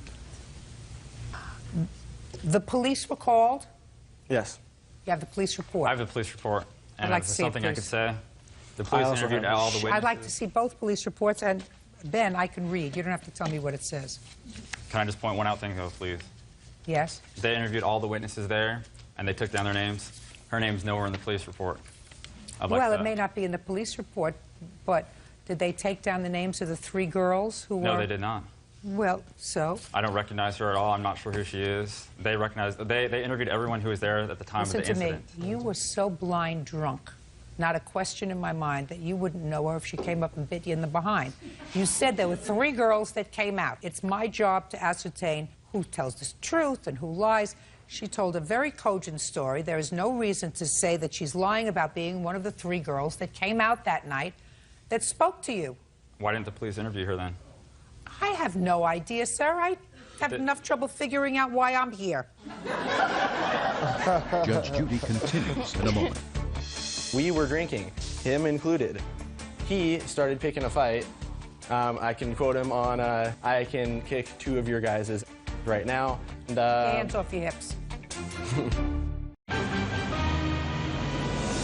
Real cases, real people. Judge Judy. Ben Aaron says, during a night of partying, he was assaulted by college football player Brian Payton. Brian says Ben was drunk and out of control. In a separate lawsuit, Adam Spear is suing Ben Aarons for denting his car. How did you get the injuries to your hands, sir? How did you get the injuries? I didn't have any injuries on my hands. I noted that Mr. Aarons had injuries to both of his hands. He had abrasions and red marks on his fingers that were consistent with him striking something. This is the photograph of the injury to my hands. This is the dent that my hands allegedly created. That's one hand. I'll take a look at it. Absolutely. If you look in the report, it says injuries to both hands. Right. If there is injury to both hands, you would see it. The only thing that photo shows is a red strap mark from where I was strapped into the stretcher. You can see that. No. Police officer noted, sir, that there were massive dents on a car. That would be Mr. Spear's car. And the police officer said to you, did you strike that car? And you said, I don't remember. That was the answer that you gave to the police. Correct. Police also said that in addition to beer, you drank liquor. Yes. That's what you told the police. Okay, yes. You didn't remember to tell me that. I'm sorry. Police officer also noted that you and your friends were all drunk. Right? Correct. Okay, good. Could I interject with one more thing, please? I have a medical report from when I was there. They did a full body analysis on me. There is nothing in there about any injury to my hands. The only thing I could have imagined that he would have seen is I have a medical injury. Let me explain something to you, sir. You hit his car. You were drunk, and you fisted his car. You may not remember it, but that's what you did. That's what happens when you drink too much. Ben? Allegedly, yes. That's what happens when you drink too much, sir. You act goofy and stupid. You try to pick up girls that don't want to have anything to do with you. You hang around where you shouldn't be hanging around outside. And you act goofy and stupid, and you get yourself into trouble when you drink too much. Isn't that right? Not entirely, no. Well, you were acting goofy and stupid, too, according to the police report. All of his friends were drunk. Oh, does it specify my name in there? Were you at the party? Yes, I was. And you weren't drunk? They didn't take individual I statements. didn't ask you that question, sir. I said... I was drinking, but I was not drunk, Your Honor. I'm here for a reason. I'm not his friend. I met him that night. Good. I'm here because I can remember things. Everybody else there was too wasted. Why? She wasn't wasted. Huh? I'm talking This at the party that we were there. This young lady isn't wasted, sir. And you know what? She also wasn't there at the moment of the assault. Step up. Step up. Go ahead. Kind of twisted that around a little bit. I'm not denying that he hit any car. Good. I didn't... So let's start Okay, there. let's start there. He hit the car. I did not see him hit the car, no. Okay. So you weren't there the entire time? No, I was outside most of the time. I was inside for maybe 3 minutes the whole time. He was there when I actually got hit. And I was there and witnessed the assault. Let's hear it. Let's hear it? Okay. Take your hands off your hips. We were standing there having drinks. His friends and him among us had beer. They brought a case of beer. We were drinking, him included. He, Mr. Payton, was pretty hot-headed the whole time. The moment he came up, he started picking a fight with me and Brown, who's not here today. I can quote him on, you guys are pretty stupid. I don't want to hang out with you guys. I don't want to sit here and drink with you. I'm going back to my hotel. I can kick 2 of your guys' right now. That set me, who's pretty hot-headed, if you can't tell, and Brown off. We kind of got up in his face, and he did the same. Some words were said. That's when Ben said he came up and tried to break up the thing. He went back to the hotel for a while with the girls. We still hung out with his 2 other friends. He came back out. And hands off your hips. All right. He came back out. Some more words were said. Ben, at the time, was sitting on the curb drinking a beer. He stood up. Ben wasn't even looking at him. We were all talking. He walked over to Ben and cheap-shotted Ben in the jaw. So after they left, instead of going back to the house, you stayed in the parking lot. You remember why? It's a place to sit. We were there already. I can just stay where I want, I believe. It's not against the law. I love it when it all comes together. Just let him talk. Right? That's what you do best. Mm-hmm. Mr. Payton. Yes. Here's your problem, sir. Your problem is the statement that you made to the police. And the sum and substance of that statement was that he was loud and obnoxious and drunk. Yes. And he kept hitting on Mr. Spears' car. Correct. And you told him to stop. And he walked away, and he came back and he hit the car again. And then you hit him. That's basically, yes, what happened. I didn't intentionally walk to him to hit him. Like, I came back around the vehicle because I walked through the back of the vehicle towards the Hilton. Whatever. Let me tell you what you said to the police. Okay. Mr. Payton, you said to the police, I told him to knock it off. Mr. Payton said that he started to walk away twice, and each time Mr. Aarons began striking the vehicle again. Mr. Payton said that he told Mr. Aarons one last time to quit striking the vehicle, and when he failed to stop, he hit him. Yeah. I asked Mr. Payton how many times he hit Mr. Aarons, and he said twice. And that you struck him both times in the face. Yes. And you said you were shocked that he fell down because you didn't think you'd hit him that hard. Well, but he was drunk. Yeah. Now you can stand up. I'm going to hear this other case. You want to get that folder now because I don't have to hear it twice. I've just heard the facts of the case. This is Spear against Aarons. Case number 49. Very good. You have an estimate for the damage to your car? Yes, I do. May I see it, please? Would you like the court fees that it's been costing me? No, just the damage to the car. Yes, ma'am.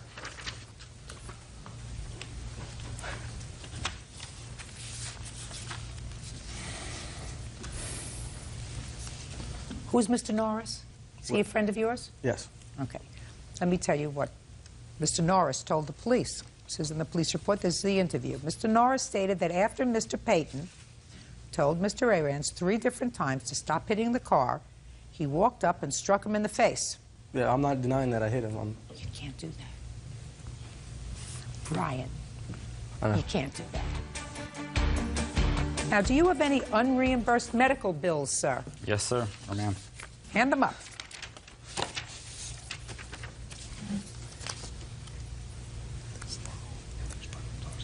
These are all unreimbursed medical bills, is that right? Correct. You had no insurance? My insurance was denied, yes. No insurance. You go to school full-time? Yes, ma'am. Mm-hmm. You have a job? No, ma'am.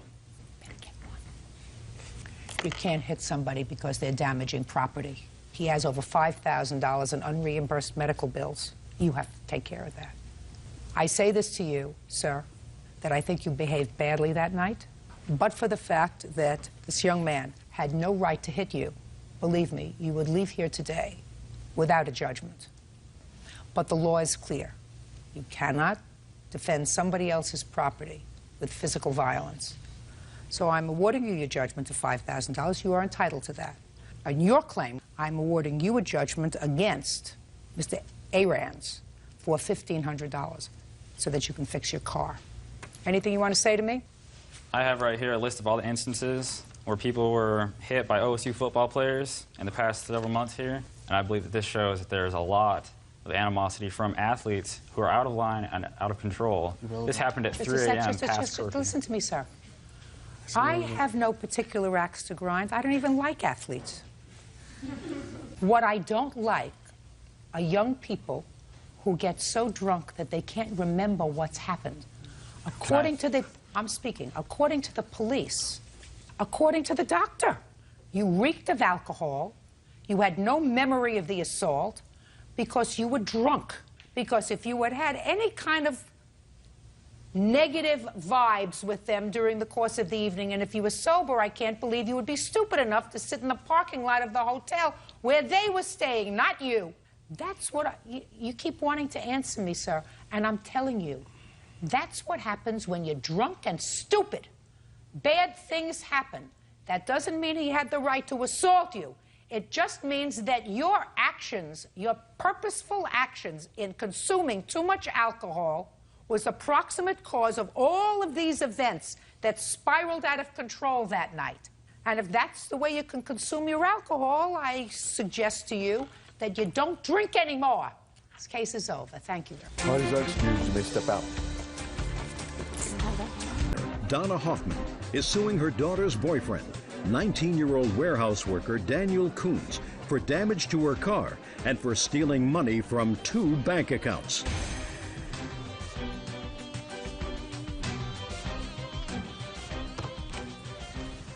Your Honor, this is case number 82 on the calendar in the matter of Hoffman versus Coons. Parties have been sworn in. You may be seated. Ma'am, have a seat. Miss Hoffman, is this your daughter? Yes, ma'am. Is she still seeing Mr. Coons? Yes, Your Honor. So I assume she's not happy being here today. You're correct. It is your claim, Miss Hoffman, that Mr. Coon forged some checks of yours. Correct. And also took money out of your daughter's account. Correct. In addition to that, he had an accident while driving your car.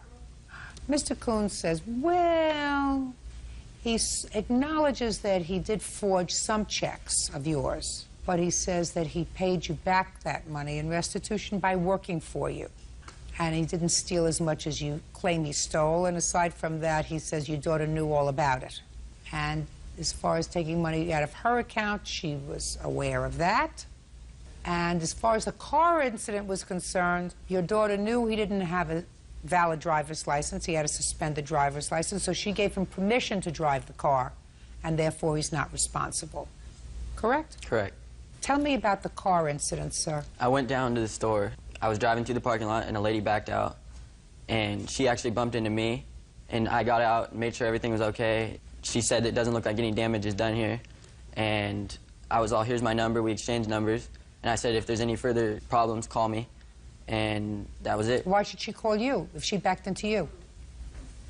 I just told her to call me because if it was, we wanted to exchange insurance information later on. I don't understand why she should call you. She backed into you. Yeah, exactly. That's what I said. I told her, I was like, you know, you backed out. I honked the horn. Basically, everything's all right. There was no damage done. Was there any damage done to the car? Yes, there was damage. I have proof that there was damage. And the thing was, he didn't even call and tell me that he backed in. He just, what happened was... Can I see the pictures, please? Yes. The other company called me, and that's how I found out. The other company called you because she was filing a claim? She filed a claim, yes. She filed a claim? How could she file a claim? She, according to him, backed into him. She said that he backed into her. So I wasn't Where was there. the damage to your car? Underneath the bumper. Mr. Coons, when did you notify Miss Hoffman that there had been this little accident? I didn't notify her. Okay. Now let's get back to your defense to this action. Your defense to this action is that you had a suspended driver's license, but your girlfriend knew about it when she gave you the car to go to the store. Yeah. I was just going to run to the store, get some things at the store, and come right back. Your house is like half a mile from the store. Why was your driver's license suspended? For traffic tickets that I failed to appear on. What kind of tickets? Like 2 speeding tickets. And? And a red light violation. So you're not a good driver? I'm a good driver. No, you're not. They don't take away the license of good drivers. Yeah. How many accidents? Shh. Driving a car on a suspended license is... Illegal. That's not something that Christina can wave a wand and do away with. That's only something that you have control over, Mr. Coons. I didn't think it was a big deal, though, just to run down to the store. It is a big deal, you idiot. When they say you can't drive, they don't say you can't drive except to go down to the store. True. Now, just for my own curiosity, sir, what is it that you had to get that was so important at the store? Insulin? No. What? Just some stuff for dinner. Your Honor. Just don't say. Does it look like you're losing? Oh, does it look like you're losing so far? What? I was going to. Can I tell you something? Christina. Yes. He's still your boyfriend? Yes. He's an idiot. Maybe you're an idiot. I don't know if you're an idiot or not, but he's an idiot. And if you're going to hitch your wagon to his star, You're going to have a miserable life. No, Your Honor. What? Listen to me, Christina. Your mother's been around for a while? Yes. Right? You've been married? Yes, ma'am. Divorced? Yes. How many times? Once. Once. Been there, done that, couple of times. Been in the family court? Years. I got a nose. You hitch your wagon to this star, you're gonna have a miserable life. Just think about it. 10 years from now, you're gonna say, you know, I appeared before Judge Judy in this silly little case that was on television, and she, put your hand down. And she told me if I hitched my wagon to his star, I was gonna have a miserable life. She was right. Just listen to me. I don't know about you. You may be a loser too. Then maybe you belong together. Maybe two halves make a whole. I don't know. But if you certainly don't look it. How much is it going to cost to fix the bumper? $971. Good, $971. Now, Mr. Coons, explain to me why you took checks from Miss Hoffman and forged her name and cashed them. I started hanging out with the wrong crowd, doing some stupid stuff, and I needed a bunch of cash. Hanging around with a bad crowd doesn't mean you need cash. If you're hanging around with a bad crowd and you buy drugs and owe somebody for money for the drugs, and you need cash for that, otherwise somebody's going to break your knees, that's a reason. So you want to explain to me what you needed this money for? Basically, I got into drugs, and I needed cash to support it, and then after that... Were you supporting Christina's drug habit too? No, I'd never get into that. Did Christina know you were doing drugs? Nope. So she's not very intuitive, right? Nope. You managed to conceal that from her, Yep. right? How did I know that, Mr. Coons? It's not anywhere in these papers, sir. Did you think that maybe I have a crystal ball? Yep. Experience. That's what I'm trying to tell Christina. How much money did he steal from you? $1,320 out of my account. I don't care what he took out of Christina's account. If Miss Stupid wants to stay with him, she'll deal with that. Judge Judy continues in a moment. What kind of drugs? Oxycontin? Why in the world would an attractive girl like you want to hook up with him? Because I love him. And later today, How much child support do you pay for your other child? None. Why not? I do for my other son, as well as I do for Michael while he's staying with his father here. Don't talk to me with attitude. There's only one attitude here, and that's mine. real cases, real people. Judge Judy. Donna Hoffman says her daughter's boyfriend, Daniel Coons, stole money from her and her daughter's bank accounts. Donna says Daniel took the money to support his OxyContin habit. When did you find out that he took money out of your account? Maybe a couple weeks or a month later. Come. Stand up next to your mother, Christina. Here we go.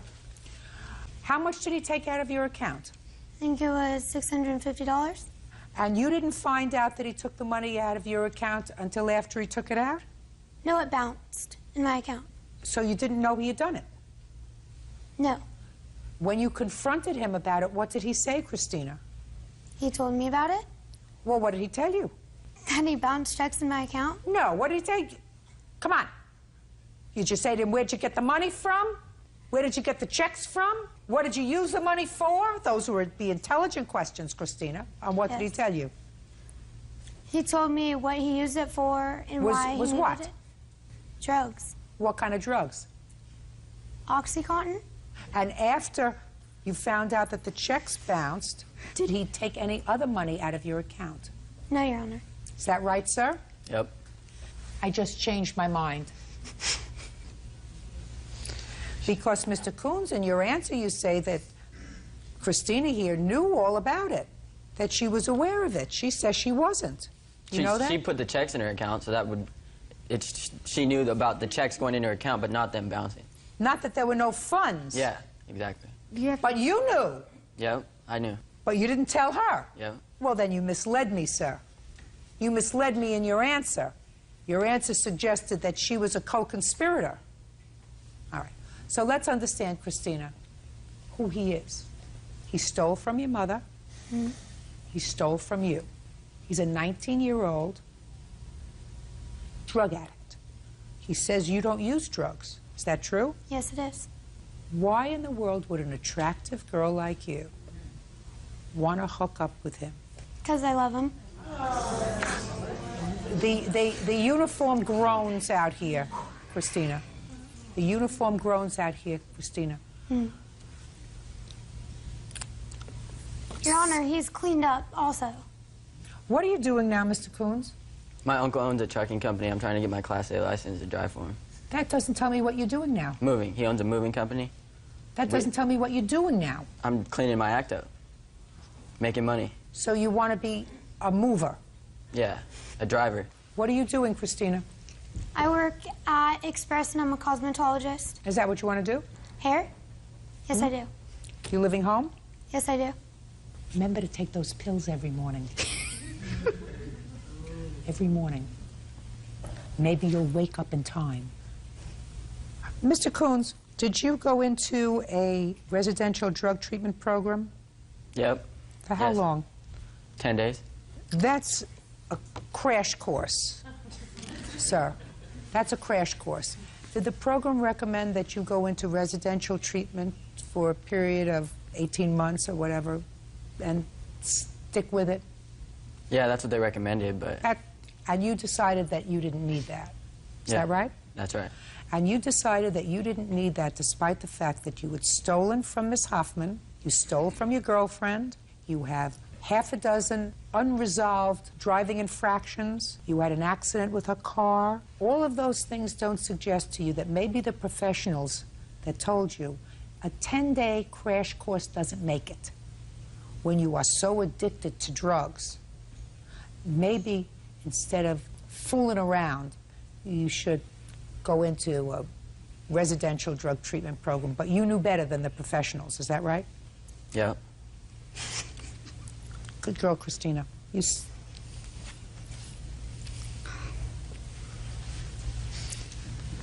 Judgment for the plaintiff in the amount of $2,941. That's all. Thank you, Your Honor. Parties are excused. You may step out. The bank called me and said this doesn't look like your signature, so I, of course, called him up and said, hey, what's going on? She couldn't believe it. And then I was like, you know, I had to admit it right there. I was saying, you know what, I think something's wrong. I think he's on drugs, and we started drug testing him, and he actually admitted to it. I want to get married and have kids and do everything, you know, stay clean, do the right thing. Yes, I see us being together for a very long time. I would really hope that he would clean up, but I've told her that, you know what, once they start being like this, they're never going to change. And now the next case. All parties in the matter of McLean versus Clark. Step forward, please. Meat cutter Michael McLean is suing the mother of his son, nurse Lachelle Clark, for the return of child support. Michael says money was taken from his paycheck while their son was living with him. Mr. McLean, you and the defendant have a son together. Yes, I do, ma'am. And it is your claim that your son was living with you for a period of time at his mother's request. Yes, ma'am. And during that time, they were taking child support out of your check.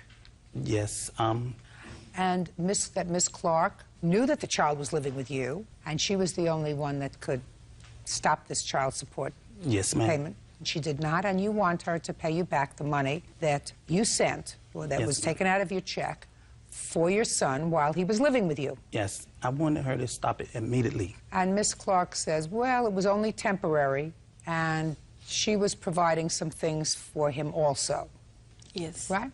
Okay. How old is this child? He's 11. And why did he go and live with his father, Miss Clark? He went to live with his father because at the present time, my landlord went up on my rent $300 because I had lost. You were having a problem with housing.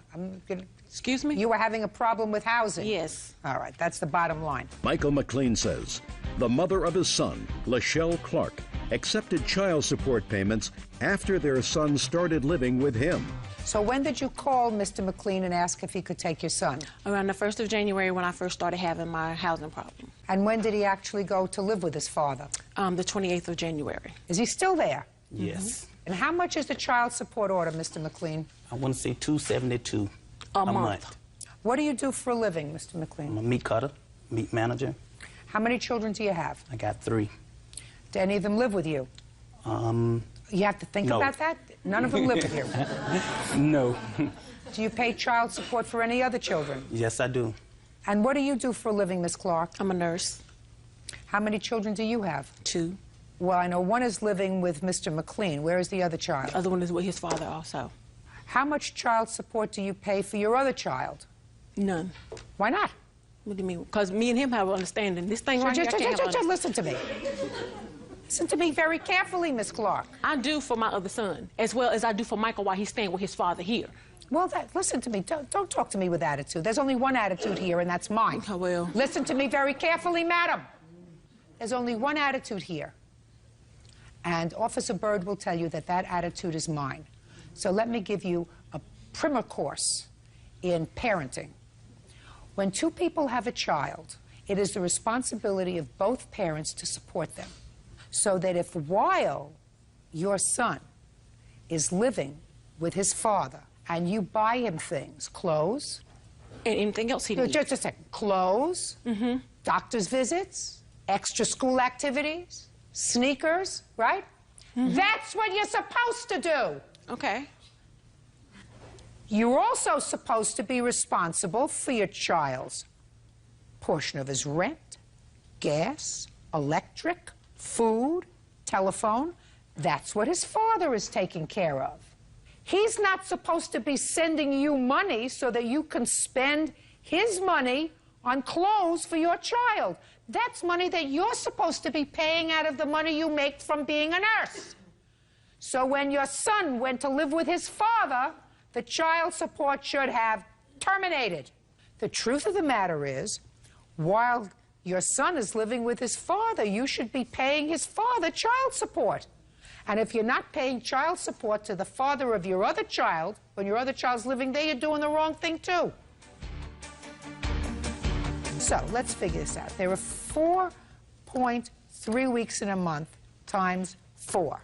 Oh, got to turn it on first.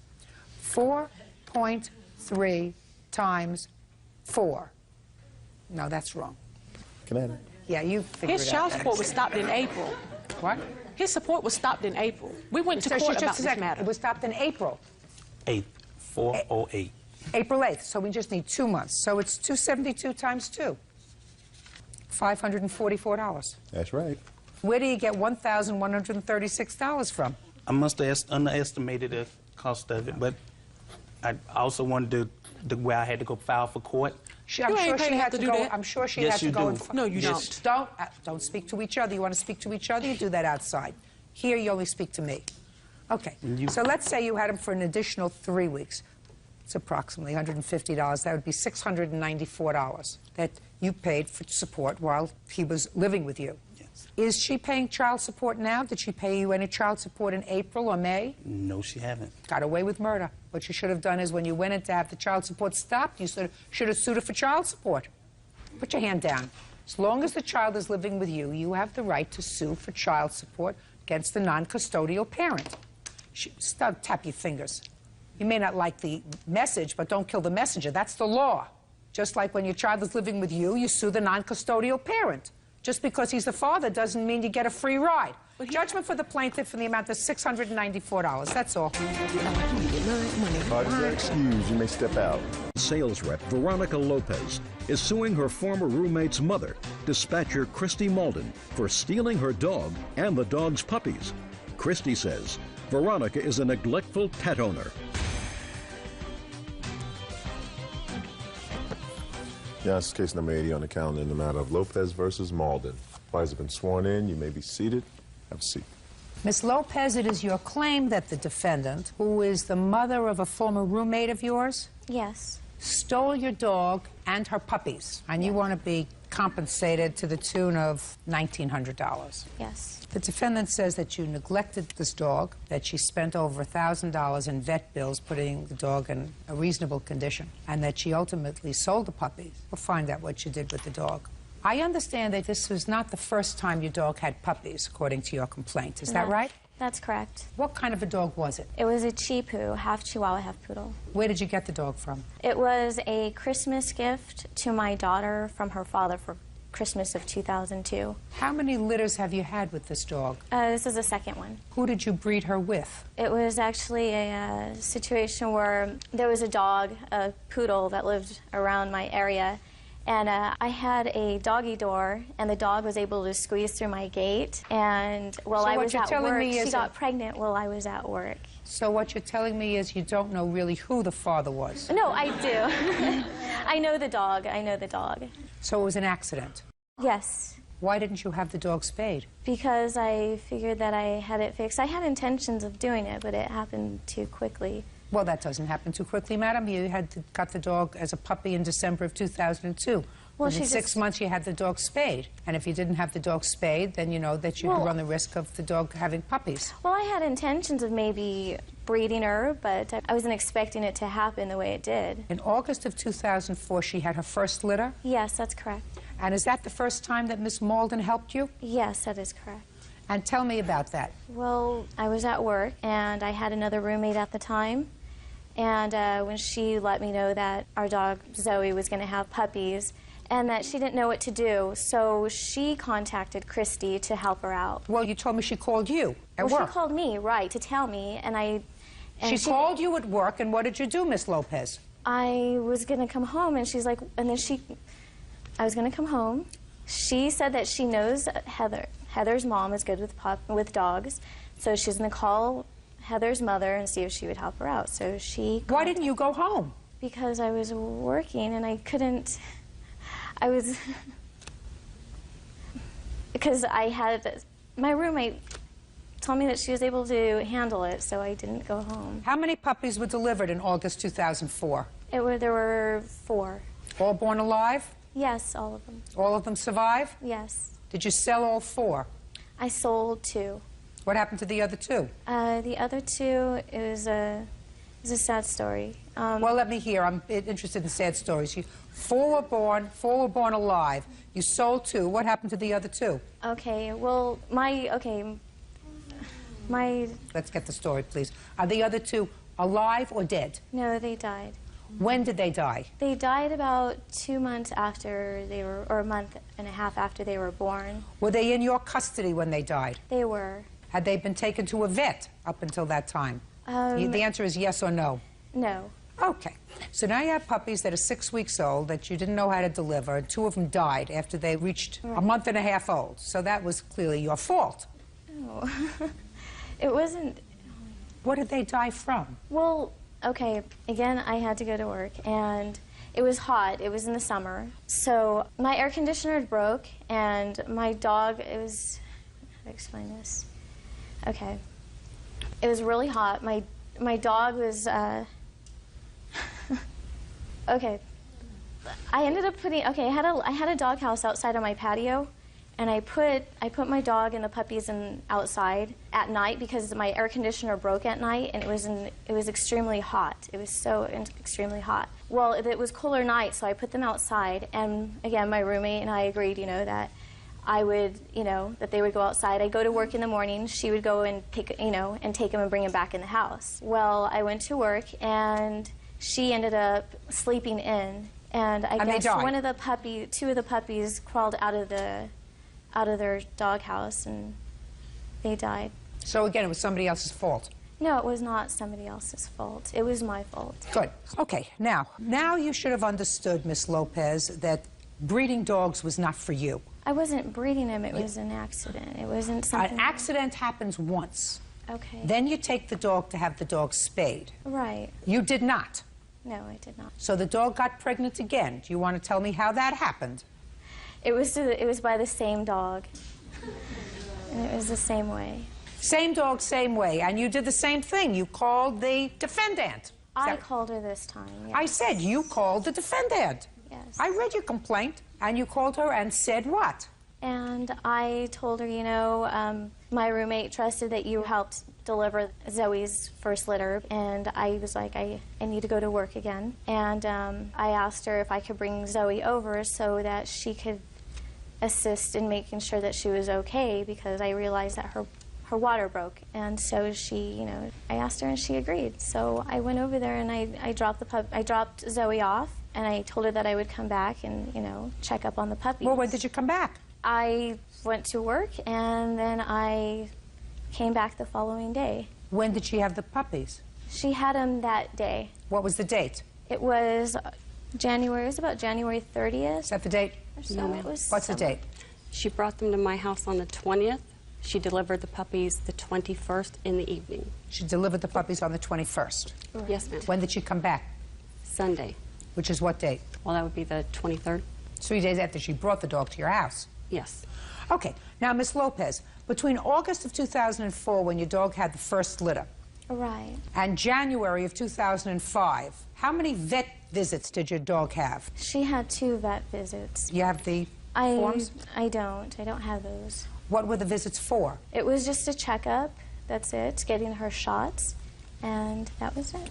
What's the name of the vet? The vet. I don't have that information. How many dogs do you have? I only have 1 dog. Well, if you only have 1 dog, then it's not a problem with remembering the name of the vet. You remembered what happened in August of 2004 pretty much verbatim. Right. So just the name of the doctor. I don't have that information. I'm sorry. Judge Judy continues in a moment.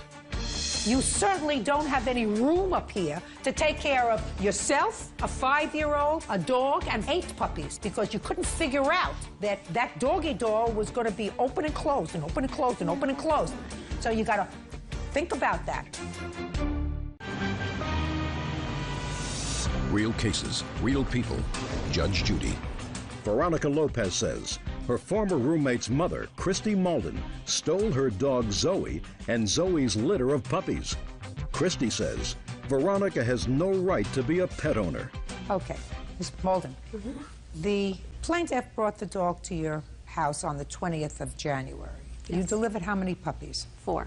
Were you aware of the fact that the plaintiff was responsible for the death of 2 of the puppies that you had delivered the previous summer? Yes, ma'am. I was very upset when I found that out. After you delivered the 4 puppies, and they were all born alive? Yes, ma'am. Did they all survive? Yes. What happened with Zoe? When Veronica called me on the 20th, she asked me if I could watch the dog. And I said, yes, I'm homesick today, so that'd be fine. I'll watch her for you. And she brought her over, and she said, I think her water broke. And so I watched her, and the dog, her water didn't break, but she kept throwing up. So that happened throughout the whole day on Thursday. Friday, she was pretty much the same, but she delivered the puppies, started around 5:30 on the 21st in the evening. And she had a hard time with those, so I had to assist her in those, pulling the puppies out because she's so small and so weak. Somebody have a picture of this dog? Yes. I'd like to see. Here's one of the babies, too.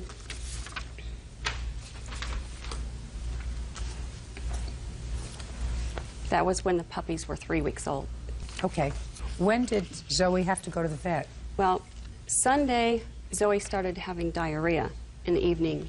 By Monday, she was throwing up. I had put her in my bathroom with the babies and came back at lunch to check on them, and she was laying in both feces and nursing the puppies at the same time. Well, I then called Veronica and let her know, the situation, told her they needed to be taken to the vet. And she You said, remember that phone call? Yes, I do. Did you rush home to take her to the vet? I told her that I was going to come by and pick up the dog. Did I you? did not. No, I did not, because she didn't explain to me or go into detail on what exactly was happening. I mean, is there something thick? She's had your dog the 20th, 21st, 22nd, and 23rd. She had the dog when the dog delivered the puppies, when the dog was vomiting, which she told you about. She had the dog when the dog had the puppies. Now she's calling you and saying, there's a problem. The dog has to go to the vet. Right. See, I went to her house. It was 2 days after Zoe, or a day after Zoe had the puppies. I went over to her house to go visit my dog and the puppies. I'm talking to you about the day she called you and said the dog is sick. Right. But there's more that goes to that. And how old's your daughter? She is 5 years old.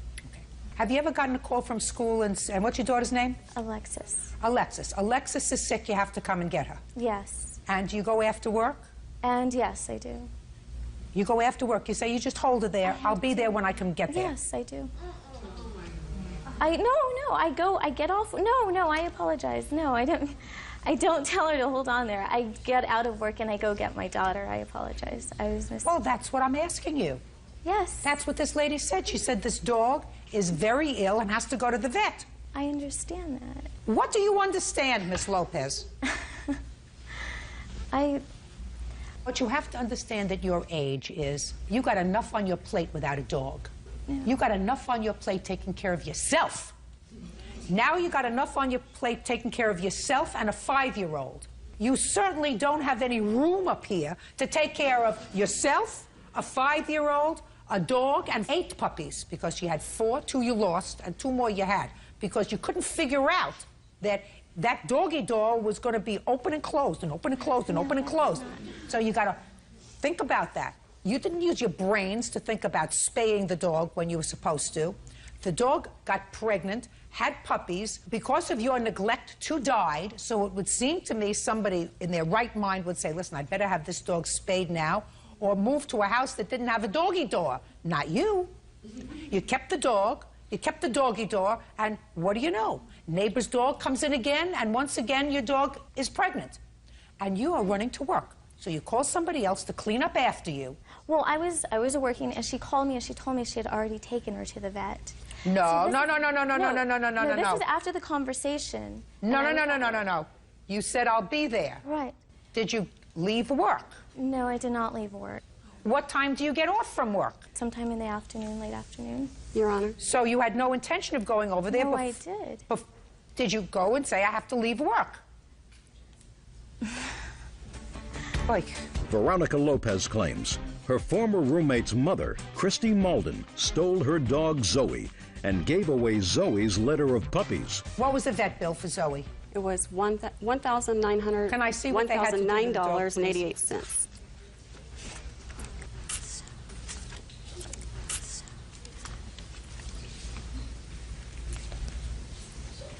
Those are the doctor's notes. They had to give your dog an IV catheter replacement, fluid therapy, fluid additives, plasma transfusion. She had to have a dog was hospitalized, spayed. The dog was severely malnutritioned.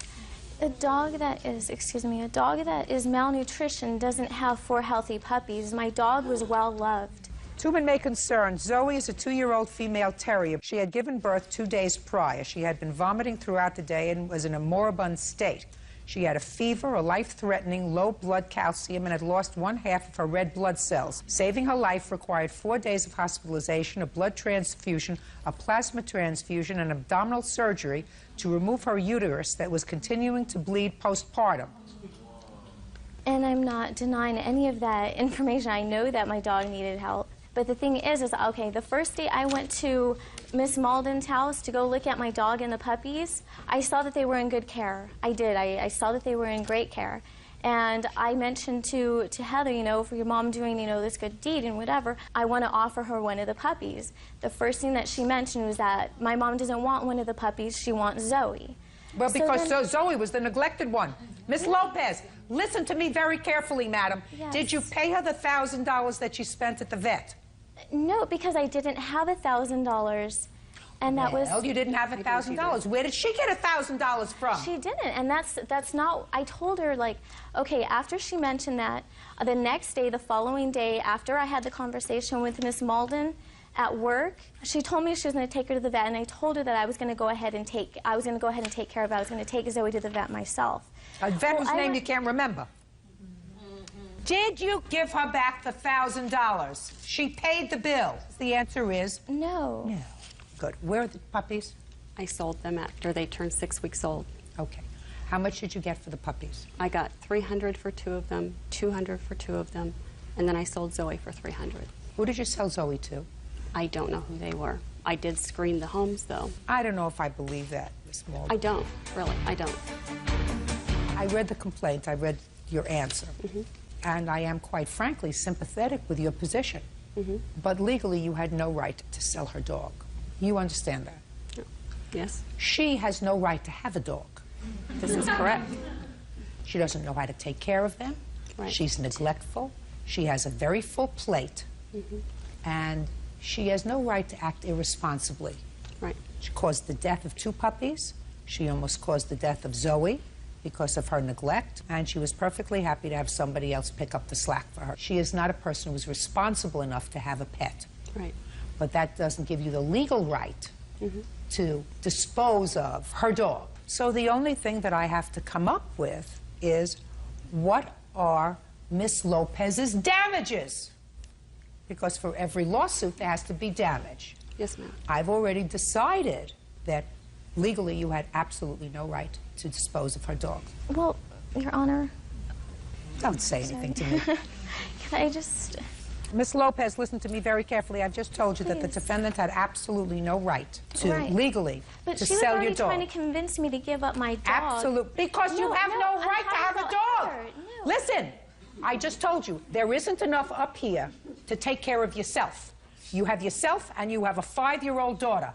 You have no right adding to your plate a helpless animal that requires somebody else to do a little thinking for it, like spaying it so it doesn't become pregnant twice in 1 year, not taking puppies in out of the sun when it's 90 degrees outside, needs somebody else to think about taking care of them. You don't have that kind of time. I give you credit for working 2 jobs. I give you credit for being a single mom and taking care of a 5-year-old and working to take care of yourself. You have no right to have a dog. You don't have time. You don't have time to make that commitment. And the only thing is, I have to figure out what your damages were. She took over your dog. She had, on a dollar profit, she had $300 that she made, in addition to what she spent on your dogs at the vet. But she also took care of your dog and your puppies for 8 weeks, where you did zippo. No, I'm speaking zippo, nothing. And as far as I'm concerned, her time in taking care of your pets have to be worth something. If your puppies were with you and you had to tube feed them for 2 weeks, you would have had to take off from work to do that. Otherwise, you would have neglected them and turned them over to your roommate, who let 2 of them fry out in the sun, which would have been an unsatisfactory resolution. Judgment for the plaintiff in the amount of $1. That's all. हमारे channel को subscribe करें, like करें, share करें, और हम जो है वो मंकी व्लॉग बनाते हैं, और इसके अलावा जो है हमारे चैनल्स पर आपको बच्चों के लिए कहानियाँ मिल जाएंगी, स्टोरीज मिल जाएंगी, और इसके अलावा जो है हम करते हैं म्यूज़िक और बंगाली ड्रामे, इंडियन ड्रामास और मूवीज़ जो है हमारे चैनल पर देखने को मिल सकती है। आप लोगों को हमारे चैनल को ज़्यादा से ज़्यादा सब्सक्राइब करें, शेयर करें, लाइक करें, कमेंट्स करें। ये आपको जो है ये हर तरह की अपडेट से जो है ना वो आगाह करता रहता है हमारा चैनल, और आप लोगों की सपोर्ट की ज़रूरत है हमें। आप लोग हमें ज़्यादा से ज़्यादा सब्सक्राइब करें, ताकि जो है हमारा दिल करे कि हम आपको लेटेस्ट वीडियोस जो है उससे लुत्फ़अंदोज़ होने का एक मौका फराहम कर सकें। आप लोगों से ये इल्तिजा है, और जो भी हमारे चैनल को देखने वाले लोग हैं, और ख़ास तौर पे बच्चों के लिए हम बड़ी एंटरटेनमेंट जो है ना वो स्टोरीज बनाते हैं।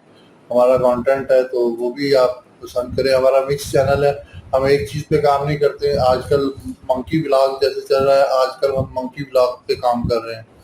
हमारे पास हर तरह के व्लॉग्स हैं मंकी के, हम वो अपलोड करेंगे। हमारे शॉर्ट्स चेक करें, हमारे शॉर्ट्स बहुत अच्छे होते हैं, और इस्लामिक टॉपिक भी होता है हमारा, हम इस्लामिक वीडियो भी डालते हैं, और इसके अलावा न्यूज़ भी होती हैं। और जैसा कि हमारा A1 न्यूज़ TV चैनल है, उसकी भी हम अपडेट्स करते हैं। फ्लैग न्यूज़ TV चैनल है, उसकी भी अपडेट्स करते हैं। रोज़नामा लाहौर न्यूज़पेपर है हमारा, जो लाहौर से शाया होता है, उसकी भी हम अपडेट करते हैं। तो आप लोग जो है इसकी जो है ना वो वीडियोस हमारी ज़्यादा से ज़्यादा शेयर करें, और चैनल को जो है ना वो सब्सक्राइब करना नहीं भूलना आप लोगों ने, क्योंकि आप लोगों के ताबन से जो जब आप लोग हमारे साथ हमारे चैनल को सब्सक्राइब करते हैं तो हमें एक हौसला होता है, ताकि हम आप लोगों के लिए और अच्छी से अच्छी वीडियोस जो है वो चैनल पर डालें, ताकि आप लोग उससे लुत्फ़अंदोज़ हो सकें, और आप लोगों को अच्छा लगेगा। हमारी सारी वीडियोस चेक किया करें, और ज़्यादा से ज़्यादा दोस्तों को भी कहें कि हमारे चैनल को सब्सक्राइब करें, کیونکہ نئے بندے کو کوئی سپورٹ نہیں کرتا. آپ لوگوں سے یہی اپیل ہے کہ ہم نئے بندے ہیں تو ہمیں زیادہ سے زیادہ جو ہے نا آپ لوگوں نے سپورٹ کرنا ہے, تاکہ ہمارا دل کرے کہ ہمارا بھی جو ہے نا وہ جوش کے ساتھ, ہم ہوش کے ساتھ جو ہے نا آپ لوگوں کو اچھی سے اچھی ویڈیو بنانے کا جو ہے نا ایک اچھا پلیٹ فارم آپ کو دیں گے, جس پر آپ فیملی کانٹینٹ ہوگا, آپ فیملی کے ساتھ بیٹھ کر ہمارے چینل کو دیکھ سکتے ہیں. اس پہ کسی قسم کے ولاگز ہوتے ہیں, وہ فیملی ولاگز ہوں گے, فیملیز ویڈیوز ہوں گی, بچوں کے لیے اچھی ویڈیوز ہوں گی. اور اس کے علاوہ جو آپ علاقائی خبروں سے جو ہے پاکستان کے کسی بھی کونے سے اگر آپ کو نیوز پہ دیکھنا ہو تو ہمارے چینلز آپ دیکھ سکتے ہیں, جن میں ہمارے اور بھی چینلز ہیں, ان کا میں نام ویڈیو میں نہیں لے سکتا, شاید کاپی رائٹ نہ آ جائے. تو اس وجہ سے جو ہے نا آپ لوگوں سے بار بار میں یہ اپیل کر رہا ہوں کہ ہمارے چینل کو زیادہ سے زیادہ آپ لوگ فالو کریں, اور ہمارے ٹک ٹاک کا اکاؤنٹ اور یوٹیوب, فیس بک, ان کے میں لنک جو ہے نا وہ ڈسکرپشن میں دے دوں گا, ان کو بھی زیادہ سے زیادہ آپ لوگوں نے فالو لائک کرنا ہے. ہمارے چینل کو چیک کریں, اگر آپ کو اچھا لگے گا. اور دوسرا اس کے علاوہ ہم آج جو ہے وہ بنگالی ڈراموں پہ کام کرنے لگے, اور کچھ دن ایک ویک ہم بنگالی ڈرامے جو ہے وہ اپلوڈ کریں گے. اس کے علاوہ موویز بھی ہم کریں گے. تو آپ لوگ ہمارے چینل کو زیادہ سے زیادہ سبسکرائب کرنا ہے, لائک کرنا ہے, شیئر کرنا ہے, اور کمنٹس لازمی کرنا ہے کہ آپ لوگوں کو ہمارے چینل پہ ویڈیوز کیسی لگتی ہیں, تاکہ جو ہے نا آپ لوگوں کی کمنٹس کے جواب ایک جو ہے ہم لازمن دیا کریں گے اپنی ویڈیوز میں. اور آنے والے تمام جو نئے سبسکرائبر ہوں گے ان کے لیے ایک ہم اسکیم بھی رکھنے جا رہے ہیں. ان کو جو ہے ہم جو ہے نا ان سے رابطہ کر کے ان کو قرآن اندازی کے ذریعے ہم گفٹ بھی دیں گے. تو یہ ایک جو ہے نا وہ ہوائی آواز نہیں ہے کہ ہم اونلی اپنے سبسکرائبر یا اپنے ویورز لینے کے لیے کر رہے ہیں, نہیں, ہم ان کو گفٹ بھی دیں گے. گفٹ ہوں گے اس حساب سے جو بندہ ہمارے چینل کو زیادہ سے زیادہ سبسکرائب کرائے گا اور لائک کرائے گا. کمنٹس میں لازمن بتانا ہے آپ لوگوں نے, تاکہ آپ لوگوں کو ہم جو ہے نا وہ ایک اچھا گفٹ, معیاری گفٹ آپ کے جو ہے نا وہ گھر پر پہنچایا جا سکے. اس کے علاوہ آپ لوگوں نے جو ہے ہمارے جو آج کل منکی ولاگس چل رہے ہیں, آج سے ہم منکی ولاگس پہ کام کریں گے. کافی زیادہ ویڈیوز جو ہے وہ ہم وہ ڈالیں گے آج سے. تو اس کو لازماً آپ لوگوں نے زیادہ سے زیادہ جو ہے نا وہ شیئر کرنا ہے, لائک کرنا ہے, اور کمنٹس کر کے لازماً بتانا ہے کہ ہماری ویڈیوز آپ کو کیسی لگتی ہیں. فی امان اللہ, اجازت دیں.